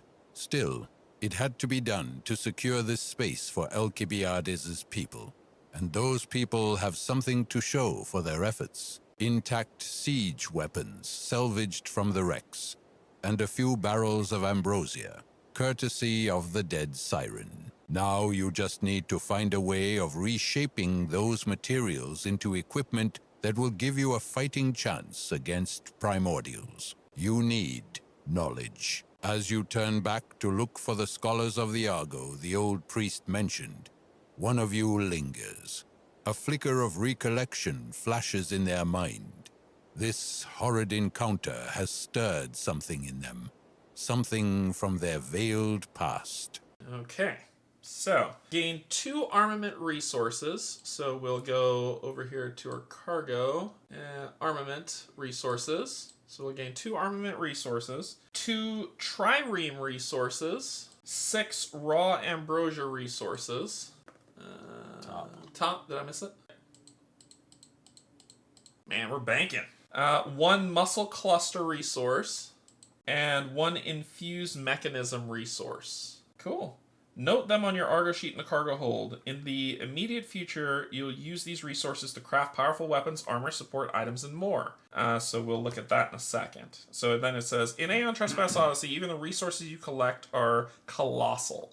There are 3 general categories of resources. Mortal resources, divided into triremes, monuments, and armaments. Primordial resources harvested from dead primordials, and divine resources representing rare items imbued by the lingering power of the dead Olympian gods. Where was I here? A random Argonaut gains the Siren Survivor Memnos card. So, roll? yeah, we'll roll for that. But let me find the card. Memnos, Siren Survivor. Okay, so we'll roll. Highest roll gets it. Highest roll gets it. So 1 here. I got a 6. Crit. All right, let's see. Let's keep going. We might have to do a double. 4. Yeah, so you're Herodotus. Yeah, Herodotus is gonna get it. Over there. Look for Siren Survivor, which will be this card. All right, read the back of it. I don't have the image, but that's fine. You can just read it. Read the back of it. Read what it says there. Against all odds, you've survived. Now flip it back over. All right. So you gain. They should write it down in the Memnos section of their Argonaut sheet, along with the passage number for their first breakthrough. Okay, so if you look at this image that's on here, level 1 is the one that you get, right? Right. So it says that you can so if you exhaust this card, you can discard a condition token or discard it instead to discard a condition card. Now, here's the thing that's important. And we'll go to, because you'll have to tell me that number that's there. We're going to go back to your Argonaut. And who got it? It was Telebacus? Telebacus. So Telebacus got it, and his Memnos, the one that he got, it's not Catharsis. Why is that on there? No. Add a new Memnos. I'm not sure why that's there. What's it called? Siren Survivor? Siren Survivor. So that's that. Okay, and I'm assuming it keeps... Catharsis isn't one. Yeah, I don't know why that's there. That's weird. It's probably something we get later that I don't know about, right? We haven't gotten there yet, so I'll just keep it here for Siren Survivor. That's on here. So, cool. Okay, so you've got Siren Survivor, so it says put that. And usually what you would do is at the bottom right of the level 1 where you see the 4 boxes, there's a number. And you put that number on your sheet. So when you gain the 4th one, when you gain the fourth one of that, you would read that number. You'll have to look at it. So it's super small in here too. I think it's super small. M003, I think. Yeah, it's probably M003. Let's see. Yep. So Memnos cards. Yep. Along the passage. Memnos cards represent the subdued, forgotten, or repressed memories of Argonauts' past lives. Each Memnos card has a bit of backstory, vague enough to let you fill in the rest. Some skill bonuses noted on the Argonaut sheet and added as a bonus during there. So you have a bonus at the bottom. What's the bonus at the bottom as well? Courage 1, will 1. So if you notice on here on the sheet, when I pull this back over, there's will and courage and will. So if you notice now your stats are one for one, and then one for endurance, one for courage, and one for will. Right. So now your stats have bumped up by that many. And added a bonus during skill and 3 unique abilities. Some abilities may influence the battles, others may be useful during the voyage or adventure phases. Only first level abilities are available from the start, while the rest are locked behind Memnos breakthroughs, and those are achieved by collecting Memnos nodes. Nodes are experience points tied to the particular Memnos card. The more nodes you have, the more abilities you unlock. Memnos breakthroughs, on the other hand, are special adventures that slowly reveals the Argonauts' hidden past. These are resolved by reading the passages from the Memnos section of the appropriate storybook. The paragraph numbers of these passages are always noted on the card itself, but you may also note them in designated spaces on the Argo sheet. Don't read the passages yet. You need to collect a certain number of Memnos notes first for you it be once you get the one. 4th one. You always need 3 nodes to reach the first breakthrough, so you need 3, and then you get it. The 4th one's just a blank. Right. This unlocks the second ability, another 4 to reach the second one. This unlocks the final ability, and another 3 to resolve your story with the final breakthrough. How do you earn nodes, you ask? You'll soon find. As for now, the random Argonaut. Each player rolls a d10, and whoever gets it gets it. Yeah. So you got it. All right. Oh, is that what it said? Yeah, it usually it says the lowest number, but we went highest. Who cares? Who cares? Well, I had a 1 with Ulysses. So you were fine, but it's fine for Telebacus to have it. We're fine. It's gonna be okay. As you just gained the last Academy Technology card, which you should pull that one. So what did I show? Memnos. No, that's Faded Memnos, right? Memnos. So our technology that we got was the last Academy, which is this one. So if you want to read that. Here the philosophers and academicians conduct their research, poring over dusty tomes and faux scripture. So research, reference. When you reach a combat or structural node on the timeline, research one of the available technology cards for the corresponding projects deck. Gather information. Reference. During the exploration step, if the Argo is on an unexplored map tile with, what's that symbol? What symbol are we talking about? I don't know the one you're looking at. That one. I have to see it on the card. That is super tiny. That too. So when you reach a combat or structural node on the timeline, it's a combat or structural node. You're reading the reference. Yeah, the next one down. It's a flame. That's this symbol, right? Yeah. Yeah. So Yep. what is that? So when you progress. Okay, so if the Argo is on unexplored map tile with A progress symbol, gain one progress. Yep. For each progress you gain, place one progress token on your current story card or the Inward Odyssey card. And we'll talk about that in a second. But yep, that is what is there. Okay, so let's see. We got Last Academy. You may finally begin to research new technologies.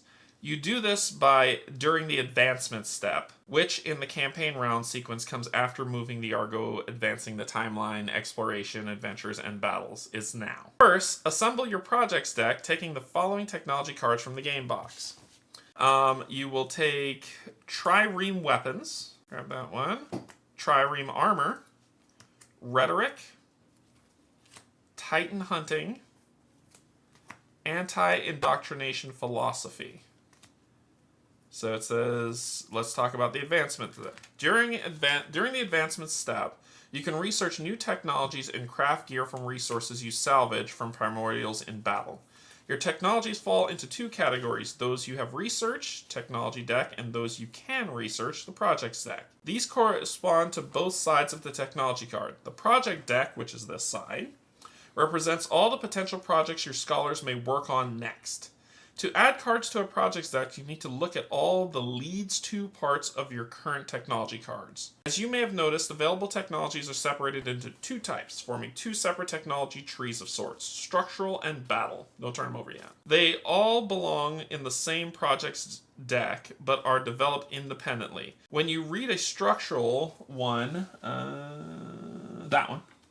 That's symbol structural, right? So when you reach a structural technology symbol or a battle technology symbol on the timeline during the advancement step, you get to pick one technology of a given type for you to from your projects deck.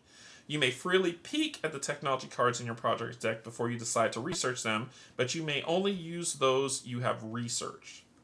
Some technology cards offer production options, some provide immediate effects or a permanent bonus enhancement, while others still may be used actively in battle as Argo abilities. Note, some technology cards are oversized. This is not a mistake. These are just milestone technologies that show a part of the Argo. Most of the technologies are also core, which means they are awarded at a start of a cycle and don't have any other requirements, such as this one, and flip the other one, and Bridge Thalos, which also has the same. So that's kind of what it's saying. So the requirement nothing, requirement nothing, requirement nothing, requirement nothing. But it leads to Rhetoric, Titan Hunting, Trireme Weapons, Trireme Armor. So you see that's there, right? Mm-hmm. And then we jump back over here, and then it says, then look to the timeline today. Let's take a look at our timeline. I'll go to our timeline. Just make sure that's saved. And I didn't do some stupid telebacus. Okay, yep, it's saved. Okay, so let's look at our timeline. So if we notice today, which is day 2, it has a battle technology symbol. So although you have 5 technologies in total in your project deck, you can only choose from the 2 battle technologies available to you, which is Trireme Weapons and Trireme Armor. Whatever you choose, they both lead to the same technology, Trireme Ranged Weapons. Add that technology to your project's deck. Note that this technology requires both Trireme Weapons and Trireme Armor. So although it is immediately added to your project's deck, and you can peek at the production facility side, you cannot research it until you fulfill all requirements.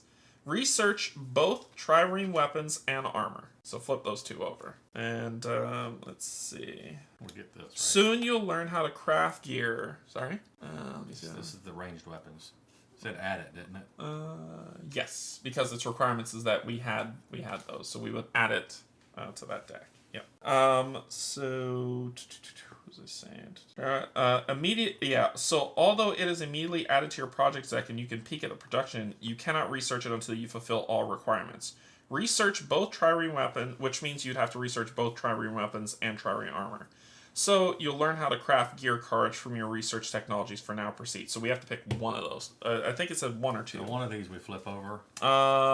It says you can only choose 2 battle technologies available to you: trireme weapons, trireme armor. Whichever you choose, they both lead to the same technology, which is trireme range weapons. Add that technology to your project deck. Note that this technology requires both of them to be researched for you to be able to then research that. So it didn't tell us to research it just yet. So when we research the one, we research one or the other. Okay, it's going to tell us on the next day. It's like, it didn't tell us to do it yet. Alright, so then it says, so soon you'll learn how to craft gear cards from your research technologies. For now, proceed to campaign round 3. So we're going to round 3. So on round 3, we got some story. So we'll go to round 3. So we'll go back, learn to play, and round 3 is Ashes of Alexandria. It'll be this one. All right, let's do it. Contrary to what the war philosopher said, there were many books and scrolls on the Argo, a veritable library to rival that of Athens. But there was only one text that spoke of the Argo and its fabulous technology, the one Socratoares dubbed the Last Tome. He believes it was taken from Alexandria just before the eschaton happened. But this is just pure speculation. The Last Tome only has 1 page, but it keeps changing under the slightest of touches. This is the miracle of the faux scripture. It also means you cannot be sure what knowledge and secrets it still holds. To learn the answers you don't know you need, you must figure out the right questions. And so, just as you have asked, the old priest has gathered the learned sages, philosophers, and scholars of the Argo, united in one purpose: to understand. They set up in the aforementioned library and began their lives' work. That was the first day of the last academy of Hellas. Okay, so we should have researched one of them so you could flip one, because we're marking off another day. Which one do we want to do? I guess it really doesn't We'll matter, end up doing both, so it doesn't matter. Okay. So we go to timeline, and we're gonna mark off day 3, which has another research. But we also hit fearful recollection, which was remember the moment. Right. So let's read on what happens. So it says, as usual, at the start of the day, you must move the Argo. No point going back, so proceed to tile 03. Let's take a look at tile 03, which is this one. We get a Titan. We have a Titan. And mark the next day on the timeline, which we did. This map tile has a new symbol to interact with, the Titan symbol. It means that a Titan has been spotted in the wild and can be hunted to replenish your Titan stock. That's great news! Take a look at the Titan Stoa technology card to see how you interact with this symbol. So what is Titan Stoa? Is that this one? So how do we interact with it? Well, for gaining Titan? Yep. During the exploration step, if the Argo is on unexplored map tile with the Titan symbol, gain +1 Titan. Sweet! So it says you do this during the exploration step, which is right now. After movement timeline steps, you just resolved. So we would gain a new Titan. Sweet. So let's go to... Nope. That one. Keep hitting the wrong button. So we go to the Titans, and we gain a Titan. Nope, not 15. That's our Titan limit. We add a Titan. So how did it boost it? Yeah, it boosted it. There we go. 9. So now we have 9. Okay. There's also a combat research symbol on the timeline, which means that you get to research a new battle technology. Again, as well as a story event called Fearful Recollection. You are instructed to put it there on day 0, and it's finally time to resolve it. The advancement step comes before the story step, so you need to do research before you can delve back into the story. So your timeline can quickly get crowded, as you can see. Some events have already been marked, and you will add even more as the game progresses. There are 3 types of things that can end up on the timeline. Battles. Generally, you must face a primordial every 6 days, as denoted by the combat symbol. These battles are called timeline battles. In some cases, however, you may be prompted to add additional battles to the timeline. Timeline battles are resolved in the encounter step, while other surprise ones, so we might get jump, will be resolved at the end of the step where they are triggered. Okay. Advancements. You already know how to research battle and structural technologies. This always resolves in the advancement step. All other events added to the timeline using technologies are resolved in the advancement step as well. Story events. As a general rule, every event that is not a battle or advancement in a story event is a story event and happens in the story step. These do not include adventures, which are resolved as a separate step. Here, look at the simplified campaign round sequence so you can find a detail one, and that was the one that I pulled up on accident, which was this. So let me hide the map, which was this. Nope, that's battle steps. That is not the full step. All right, so basically, we move the Argo onto a tile, advance the timeline, explore steps. So if we find a Titan, trigger map tile icons, basically. Expedition, so that's if we go on a story, so if we find a story, so it's icons then the story. Encounter, if there's a timeline battle, then we do an encounter for timeline battles, or battle event, then advancement, and then the story step. So, well, it should be in the rulebook, but we'll have to recall that. Research the only remaining battle technology available, which is the one that you just flipped over, which was trireme weapons. Okay. Then proceed to the fearful recollection on the next page. Story time! So let's do that. So we'll go to fearful recollection on our story. Fearful recollection. Let's do it! You cannot sleep at night. Something is worming its way inside your mind.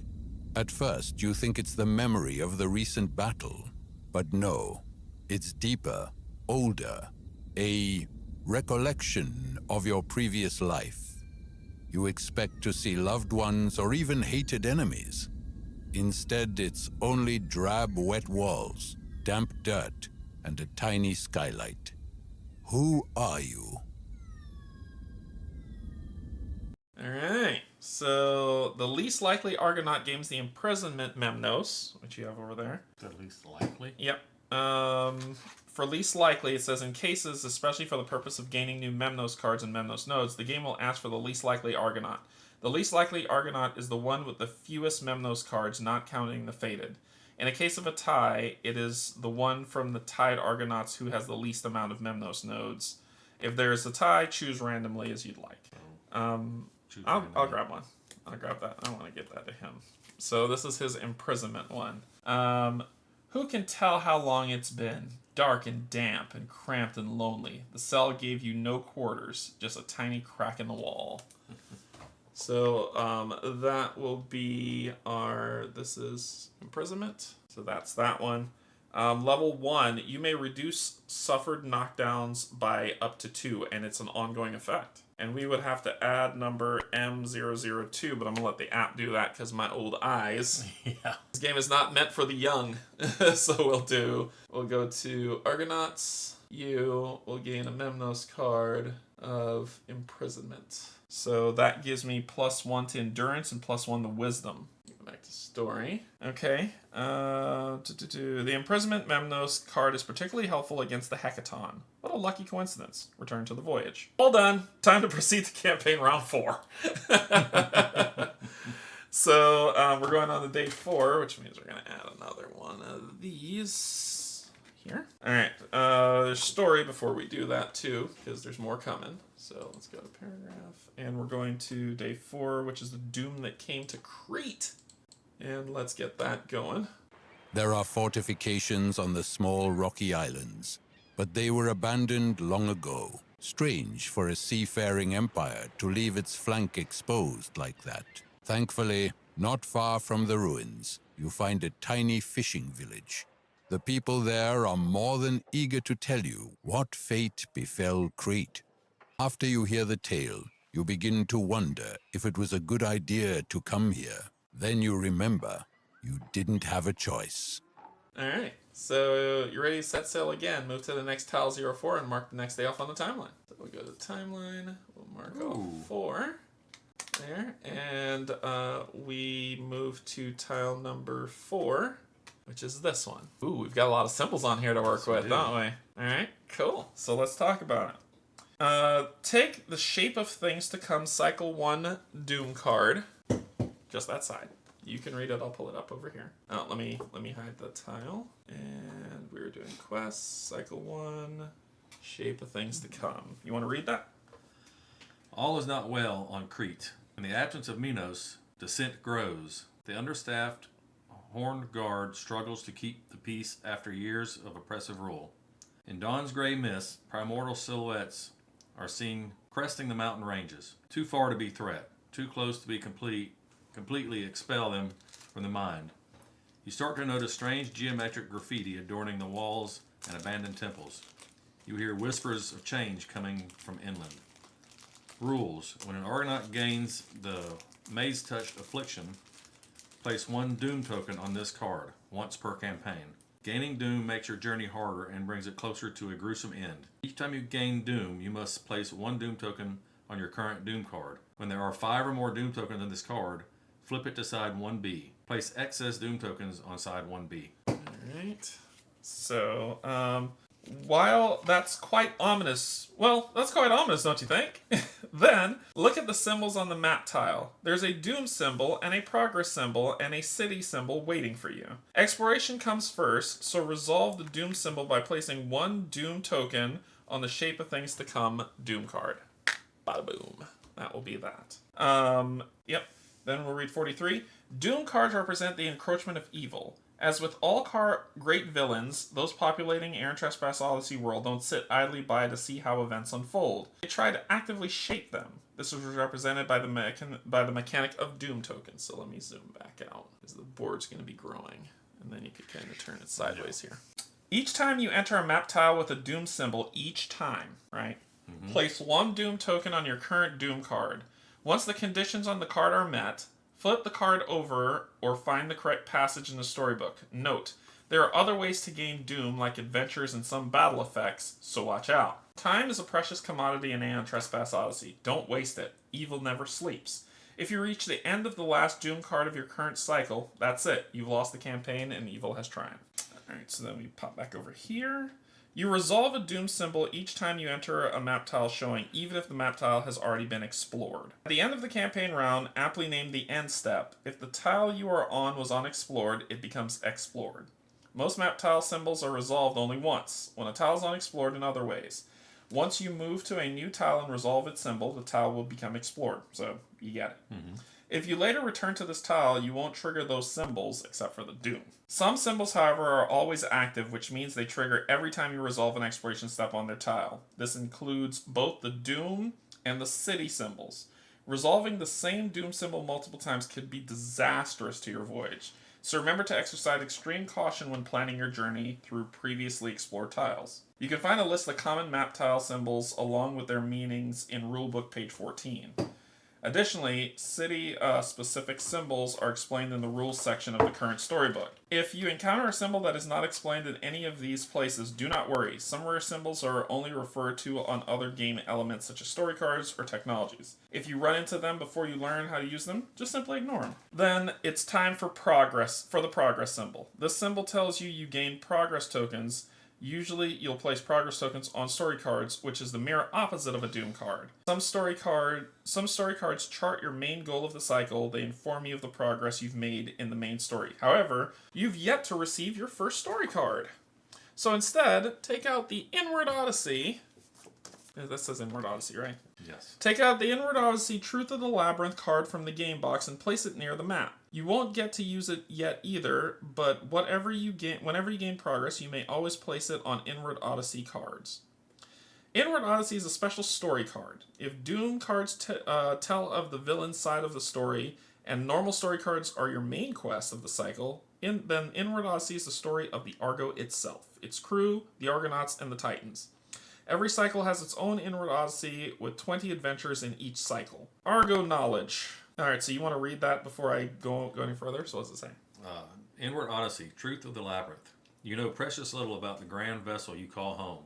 Who built it? For what purpose? How did you come to be on board? There are vast spaces below deck, more than should be possible, even taking into account the massive size of the ship. Each day brings a new discovery, a new secret to be unraveled.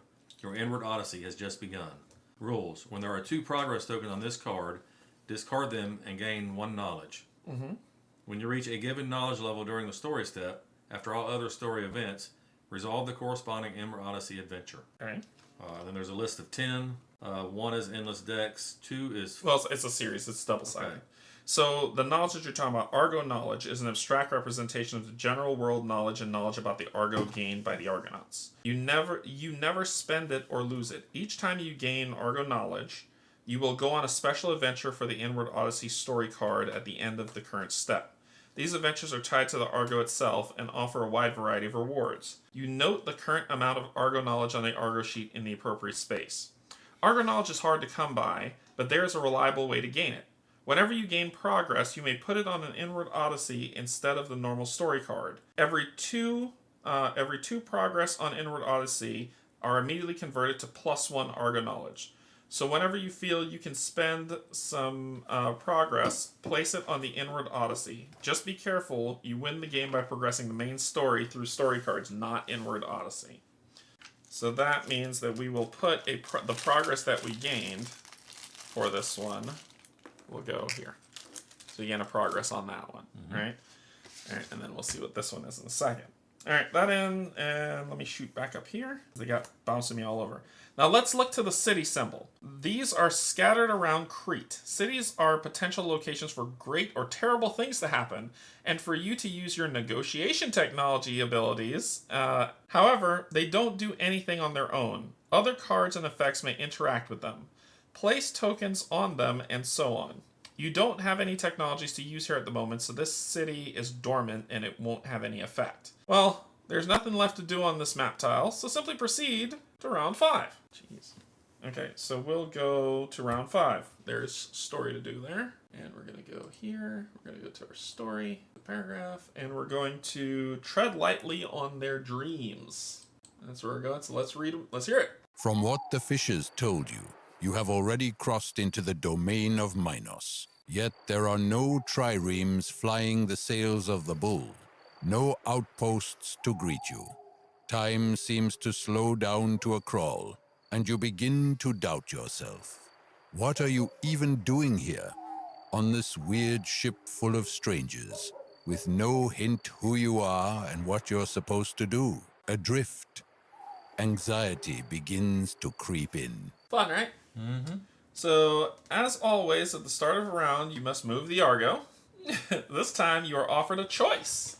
You can move either south or east. So, if we take a look at the map tile, this was, what map tile is this? TO4. You can either move south or east. Choose and mark the next day on the timeline after you move from the map tile with the city symbol. Where do you want to go, Captain? South. It always feels like going downhill. Always going downhill. So we're going to pull TO6 and move. All right. And then we will mark it off on the app. So let's go ahead and go here. Go to our timeline. Marking it off. And let's go back. Real map. And it's TO6. Okay. So after you move from a map tile with a city, you must mark it with the last visited city token. So you do it now. So can you look in that bag right there? And it's a big token. It's gray. It's brown. Yep, that one. And you're going to drop that right there. So, nope, that's green. Oh, but it is the right one. This is brown? Holy crap, I'm colorblind to brown now. That's awesome. It looks greenish to me. But that is the tile. That is the one that we're supposed to use.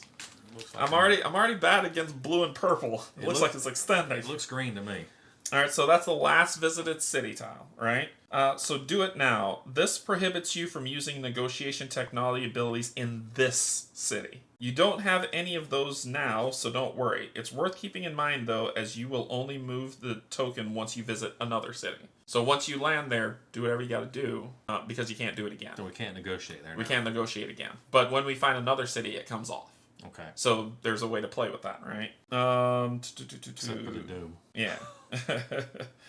Reveal the map tile you chose, TO5 or TO6. Look, it shows a new symbol. It's a Minoan faction symbol, which is down here at the bottom, which you see at the bottom right. All right, so those are factions. Factions. As you approach populated lands, you're going to encounter various factions, each staking their claim on these territories. This is represented by local faction symbols such as the one you can see on the current tile. You're soon going to learn more about factions of Crete from story events and adventures. A faction symbol is always found in the bottom right corner of a map tile. It has no effect of its own, but may and will interact with other game elements. For example, whenever you perform a diplomacy test, you gain a bonus or penalty based on your standing with the group you're dealing with. You'll learn more about this, about diplomacy and strangers, but do not read it until you resolve the adventure. Sweet. So we've locations, meaning that this is the local faction in the region you're traveling through. Note that almost every region is controlled by some faction. The symbol has no immediate effect, so you can ignore it for now. However, this is a good place to mark your diplomacy score with each of the factions, Minoan Harmsworn and the Labyrinthines. As you have not met anyone yet, simply mark 0. So if we go to the app and we go to diplomacy, we're all zeros with them. Mm-hmm. Right? Okay. So then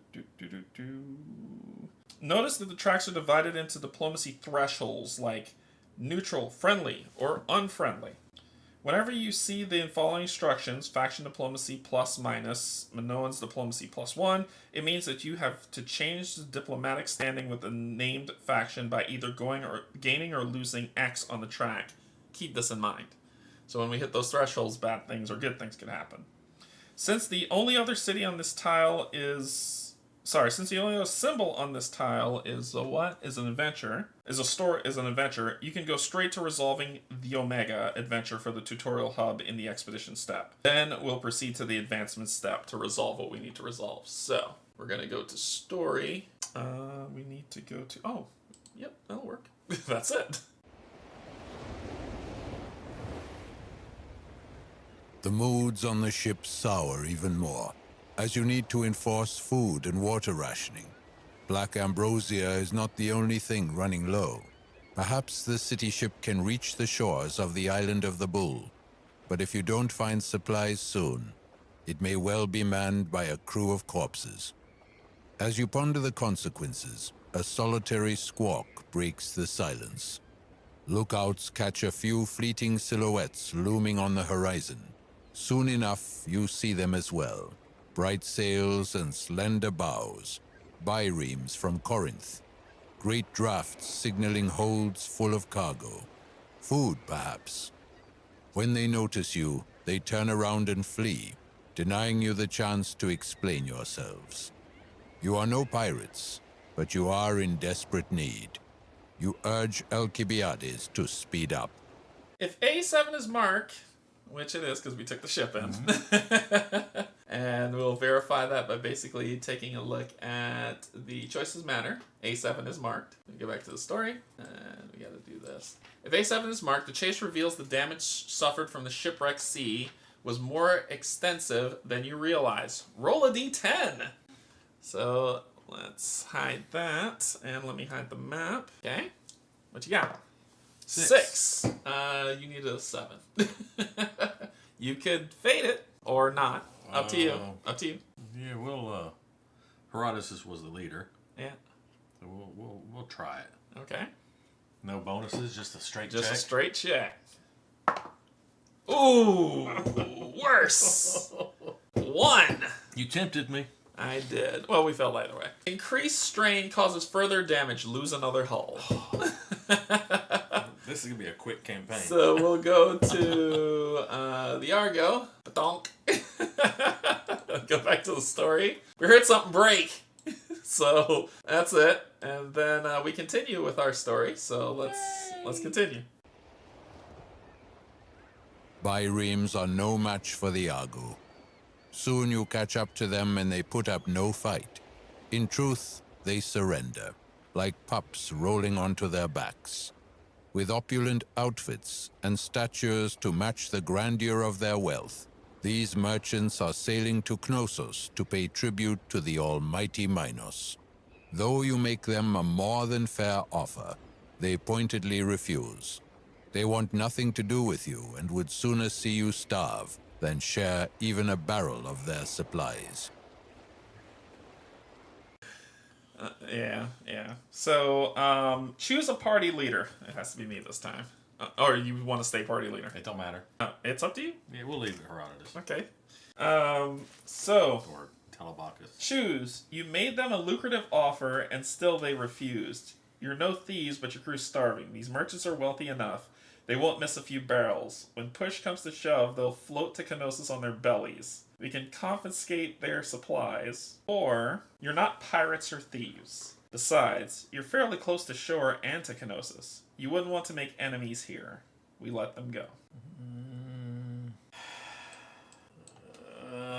Let's let him go. You gonna let them go? Alright. So number 2, let them go. So let's see. So it says, but ask for the maps of the coast. So see merchant ships maps next page. So this is the one that we're choosing. We got more story. You barter with the merchants for the maps, but in the end, you have nothing they deem of value. Seeing your predicament, they do give you some useful advice about dealing with the Minoans and journeying around Crete. Not bad, right? Not bad. Sure. Lose lose one of the No one. no, that's the fate thing. That's this thing at the bottom. But we're at 0. Oh, okay. So we wouldn't gain any anyway. Mark A9. That's A9, right? Yeah, A9. Beak. Mark. Gotta hold it down. Marked.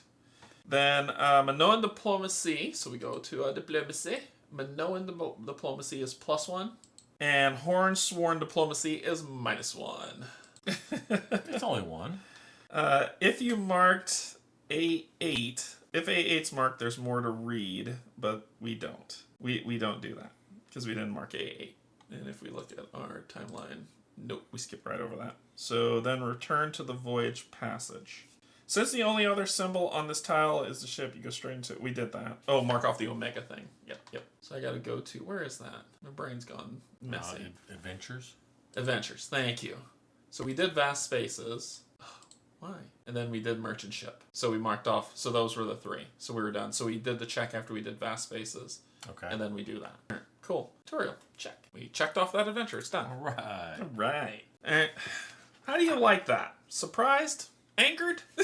If you like, check the road not taken and compare the two. You see, your choices will have unforeseen consequences, sometimes staggeringly so.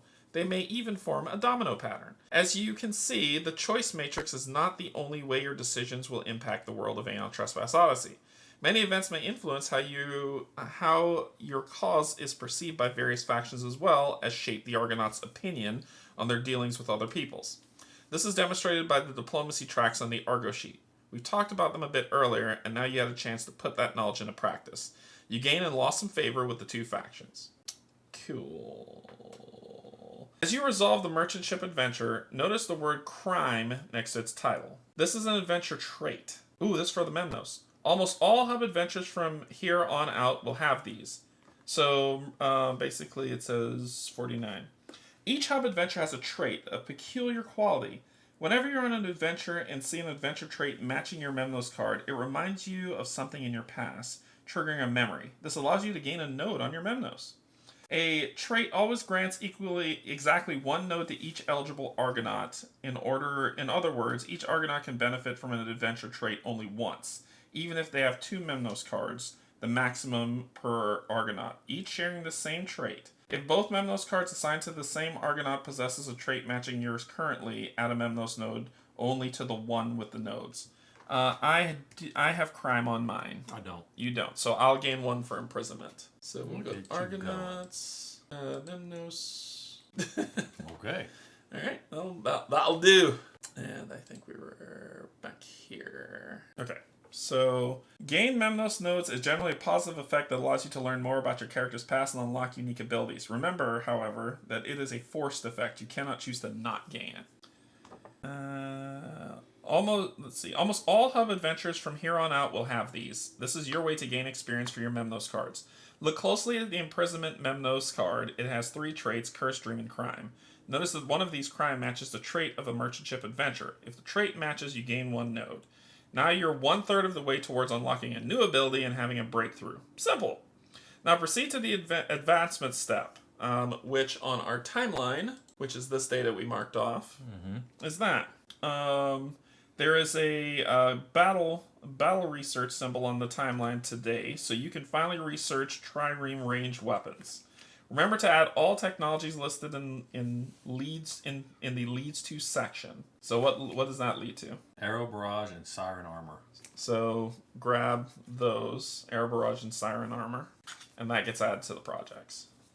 Yeah. So once you're able to research this, then you get the leads to of the next set. Remember to add all technologies listed in the leads to section of the newly created research card to your projects. Then put the trireme ranged weapons into your technology deck, which we'll deal with, but that's these 3 that we have. Okay, finally, you're ready to proceed to campaign round 6. Time to set sail again!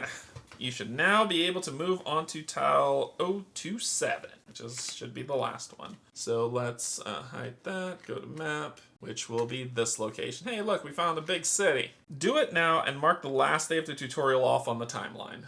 So we will go to the tutorial timeline and mark that last day off. Hey, look, we're going to get into a fight next, too. Okay. You finally arrived at the shores of Crete. The lights of Knossos will guide you to the port. First, however, you must resolve the exploration step. You encountered a lovely symbol that is right there. That is, yep, that's why I got the second one. You encountered a doom symbol, so put another doom on your doom card. Then it's time to explore your immediate surroundings using the exploration deck. The exploration deck is your main way of gaining mortal resources. It represents your dealings with the locals, as well as some other more rare encounters. Take a look at the Bridge Tholos technology card. From now on, whenever you move to a new tile, even if it has already been explored, you will gather resources. So what does Bridge Tholos tell you? From here, the Argonauts shape their fate and steer the mighty Argo towards its unknown destination. We have Sail and Explore, which we already read. We have Adventure. During the Adventure step, if the Argo is on an unexplored map tile with the ship symbol, go to the Adventure Hubs table in your current cycle storybook.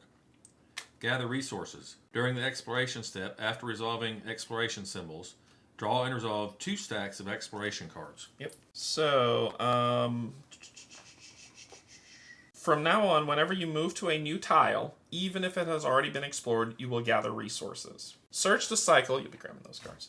Search the cycle 1 exploration cards for cards. I've already done all these cards 1 to 9, 13, 19, 23, and 28 to 30, 31, plus another card called Dog Days, which was added. Thank you, Paul, for pointing that out. That's all these? Yep, that's all those.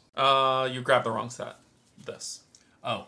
Yeah. All right. You will find numbers in the lower left corner. Shuffle them to create the exploration deck. Then draw 2 exploration stacks. Gather resources and gain these designated resources. So during the exploration step, you trigger map tile icons and gather resources from the exploration deck. Each cycle has its own deck, and the deck itself will evolve over the course of the campaign. Please don't move me to another page. Once you've assembled your exploration deck, shuffle it and draw the top card, resolving them one at a time until you draw one that ends the stack symbol.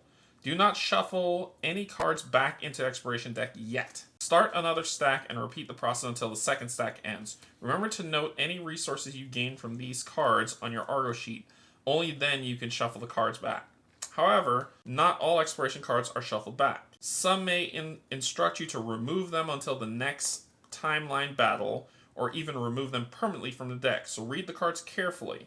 If you save your game in between timeline battles, remember to store any cards that were removed from the deck until the next timeline battle separately. Let's hide this map. I'm going to pull up, I think I got those ones. Those were the Explore decks. There we go. Okay, cool. So you're going to shuffle. You shuffle those, and then flip one over. What did you flip? Fishing Pier. Fishing Pier.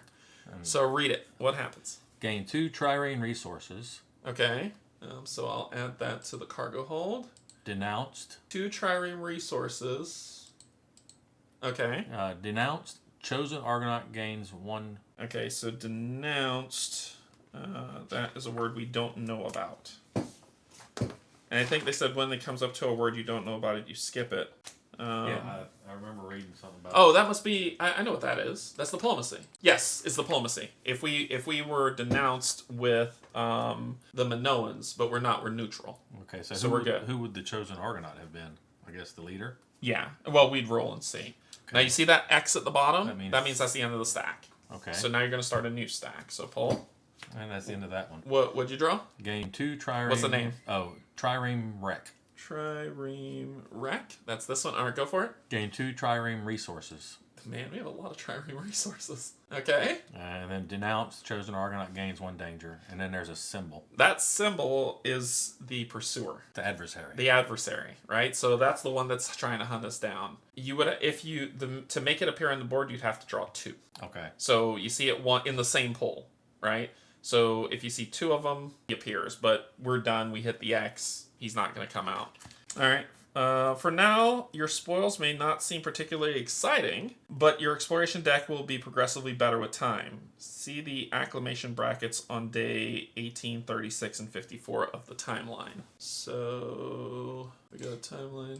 We'll just look at 18. So acclamation, this adds them in. Takes those out and adds those in. Okay. Yeah, so that's what we'll get for it. Okay, cool. Oops, sorry. I gotta do that. Or it's gonna spin out of control. Okay. On these days, you will remove some cards from exploration deck and substitute them in, which is what we said. There's no adventure symbol on your current tile and no timeline battle on the current timeline, so you can skip the expedition and encounter steps altogether. However, before you continue the story, it's time to finally put your hard-earned resources to use in the advancement step. Gain the Argo Works Technology Oversight card. Did I not give you that one? I don't see it. Okay. Let's get that one. And Agora. Okay. Yep, so it says, gain the ArgoWorks Technology Oversight card. You already have access to 3 production technologies, trireme weapons, trireme armor, and trireme range weapons. Each of them represents a specialized card, so let me see if I could find, because people are going to wonder what that is. Technology, and it's the Grand Agora? There it is. Works. There it is. Agora Works. Each of them represents a specialized workshop set up in Grand Agora and shows a list of available gear. The resources provided by Eclibides shipbreakers should be enough for a shipwrecker shield and a Kratos Kopos. Craft them now. Crafting is the other main activity performed during the advancement step. Unlike research, however, it can be done every day, provided you have required resources. Each production facility shows a list of gear cards that can be crafted using the particular technology. Right. Oh, that leads to trading solutions. So yeah, it's on the back of these here that lists the different weapons. Okay. Cool. And the resources required. Okay. Each production facility shows a list of gear cards that can be crafted using the particular technology. Each gear card lists the crafting cost and resources, and I can put those up. What's the one that you're grabbing? I've got both of them, so either one. Tech cards. Trireme armor or trireme weapons. There we go. So the shipwrecker shield was what it said we should be able to do. Yep. Which is armor or weapon? Armor. Okay, cool. I'll pull up the right one. Crafting in Aeon Trespass Odyssey is really simple. Whenever you want to craft something, choose the gear you want to craft, pay its crafting cost, lowering the total value of used resources on the Argo sheet, and gain the corresponding card. Add it to the armory deck. You cannot craft a gear card if you do not have the required resources, or if there's no more copies of the given card available in the game. There's no limit to the number of gear cards you can craft at once. This stuff throws me all over the board here. The resource is a shipwrecker shield and a Kratos Kopos. Craft them now. So what resources do we need for the shipwrecker shield? We need 2 armament. Alright, so let's go to cargo hold. And we need 2 armament. Do we have any armament? Oh, 2. Okay. And what else? 3 raw ambrosia. 3, 1, 2, 3. And 1 muscle cluster. 1 muscle cluster. And you can go ahead and grab Shipwrecker shield. the shipwrecker shield. So that will be technology. And we'll pull up the shipwrecker shield from items, which is this one. So interesting symbols on that, right? Mm-hmm. So it's one-handed. You roll 2 dice. No modifier. You roll red when you hit. Crit evade. Place 2 open tokens in the Kratos pool. So if we roll a crit die on the evade, so that's during that white during the first roll when he's attacking. If our white die rolls a crit, this is what happens. Okay. And then the right side says that we get to, I think we get 2 rerolls during on defense. That's correct. So that is what we get for that. Now we're looking for the Kratos Kopos. Wood, shield, and flammable. Oh, that's dangerous. So what do we need to craft the Kopos? 2 trireme. 2 trireme. Okay. 3 more raw ambrosia. And 1 infused mechanism. Boom. Got it. Alright. And we crafted the Kopos, which is those. So this one has 2 to roll plus 1 modifier for whenever we roll for an attack. And it'll roll the red dice. Carving 1. So let's see what carving is. When you would wound the Primordial, test Wisdom 8 or higher.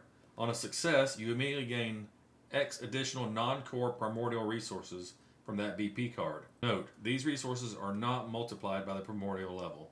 So carving 1, we would gain 1 resource from, I guess, the wound card. Okay. Sounds good. It also has sacrifice. During the first ability window, you may gain +1 danger to place 1 break token in the Kratos pool. During the first ability window, you may gain +1 danger to place 1 break token in the Kratos pool. Oh, so that's... See break X keyword. So at least the weapon doesn't get destroyed. We just get a break token. Oh, so it tells you what sacrifice is on the card. Yeah. All right, so we've crafted those 2 wonderful things. These get shuffled back into... Okay, that's done. Before you resolve the story step, remove all the map tiles with T in their numbering. You won't need them anymore. This leaves only 1 tile on the table, Gnosis. This marks the end of the Learn to Play. Docking in Gnosis finally gives you a chance to resupply and repair the Argo. So reset your stats before you begin the campaign. So let's do that, because I'm not going to remember it. So let's go the Argo. And it says, set your crew to 5. No one lost. Set your Argo hull. Set an Argo hull to 4. And your fate and strangers to 0. Be wary. Regaining these statistics will not be as easy in the future. Also gain 1 Sisyphus tier. Argo hidden Sisyphus tier. As a reward for finishing the tutorial. This mysterious divine resource will allow you to replay a lost battle. There are still lessons to learn, but you know enough to freely explore Crete. Which it didn't tell us to do this. Look for progress symbols to further your quest. Beware of the doom symbols, as gaining too much can spell, your doom. Remember to resolve all symbols marked on the timeline, structural and battle, research, as well as timeline battles. Go on adventures to gain unique rewards and develop your characters and gather resources to create new weapons and gear in the Grand Agora.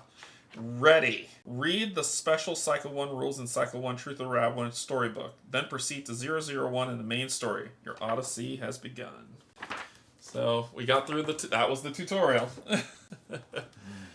So this is going to be, when we read it, this is what we're going to gain, which is our main quest. Right. So when we come back, of course, the next time we play, we'll start with, that's going to be our main story, and this is us learning about the ship. So what's great is if we can get 1 more progress here, we can at least do Endless Decks, which is 1, right? So, and then we'll have to gain 2 to be able to do the next one. And this is our death. And that's our death. How many do go 5. on? Oof, and we're already at 2. Oh no! And any excess over 5, when you flip it, they transfer over. Oh no! All right, so that could be bad. How many? And then we'll read what that is when we get to it. But what do you think so far? I like it. Yeah, It's fun. Complicated. it's complicated. We'll talk about where all the gear go. Oh, here. So we'll divvy up gear to talk about who gets what for the next fight, because we're going into the next day. We're starting a fight, and it's going to be against a fully hecaton. Level 1. A level 1 hecaton. But we get to choose, don't we? I don't think so. Let me check. Maybe not the first one. Maybe not. Maybe you might be right. Let me check. Primordials. Do you see Primordials on here? Minos Theater, Argo, Campaign Notes, Cargo Hold, Evolution, Argonauts Map Tiles. Yeah. Oh, does it do it here? Oh, it does do it here. Oh, it does a lot here. Okay. We get to do the map tiles here too. Okay, so we finish that. We'll be going, so our first day we'll follow the order of operation, right? We just don't immediately go into battle or something right. too. on that day, deal with what's there, and go from there. So we're not finishing the cycle. We have a lot more to do. We've reset everything. I just want to make sure everything else is good. Got 9 Titans. That's going to shrink. Yes, probably will. Probably will. Oh, boy. Yeah, so we've got... Yep, so we got everything that we need to get. Projects list. So does it let us know that we do it? Abilities. So this is a project list. Yeah, right here. What's it say? Go ahead and read it. There's an evolution track on the ship sheet. Okay. Yeah, that's The Argo evolution. sheet. It's here. Evolution. Boom. So our first battle, it says we can fight a level 1 Hecaton or a level 1 Labyrinthosaurus. Oh, okay. So we get to choose. Okay. Yeah, I see it here at the bottom. So timeline battles. We can fight the Labyrinthosaurus or the Hecaton to go through, and we'll see. Okay. The Hecaton at level 1 has more health. Yeah, the Labyrinth. That doesn't mean it's not And that's really the only thing that's added. He still has the friendly warning. on level 1. Yes. Okay. Traits plus all previous. Okay. Level 2 plus all previous. Clever boy, a fist for a fist, friendly warning it goes away. Interesting. So, well, it looks like no matter what, we're going to be fighting something here. Something at level 1. Because there's Hecaton or Labyrinthios, and then it crosses into this. Right. So we'll see what that is. From my understanding, we can fight level 1 Hecaton, level 1 Hecaton, level 2 Hecaton, and then we can come back and fight the Labyrinthosaurus at level 1. Oh, that sounds We good. always go to the leftmost Okay. of what I remember Paul saying. I see. All right, that sounds good to me. Okay, that is going to be all. Well, thanks everybody for joining us, and we will come back next time until we play. Until then, we love you. There's absolutely nothing you can do about it.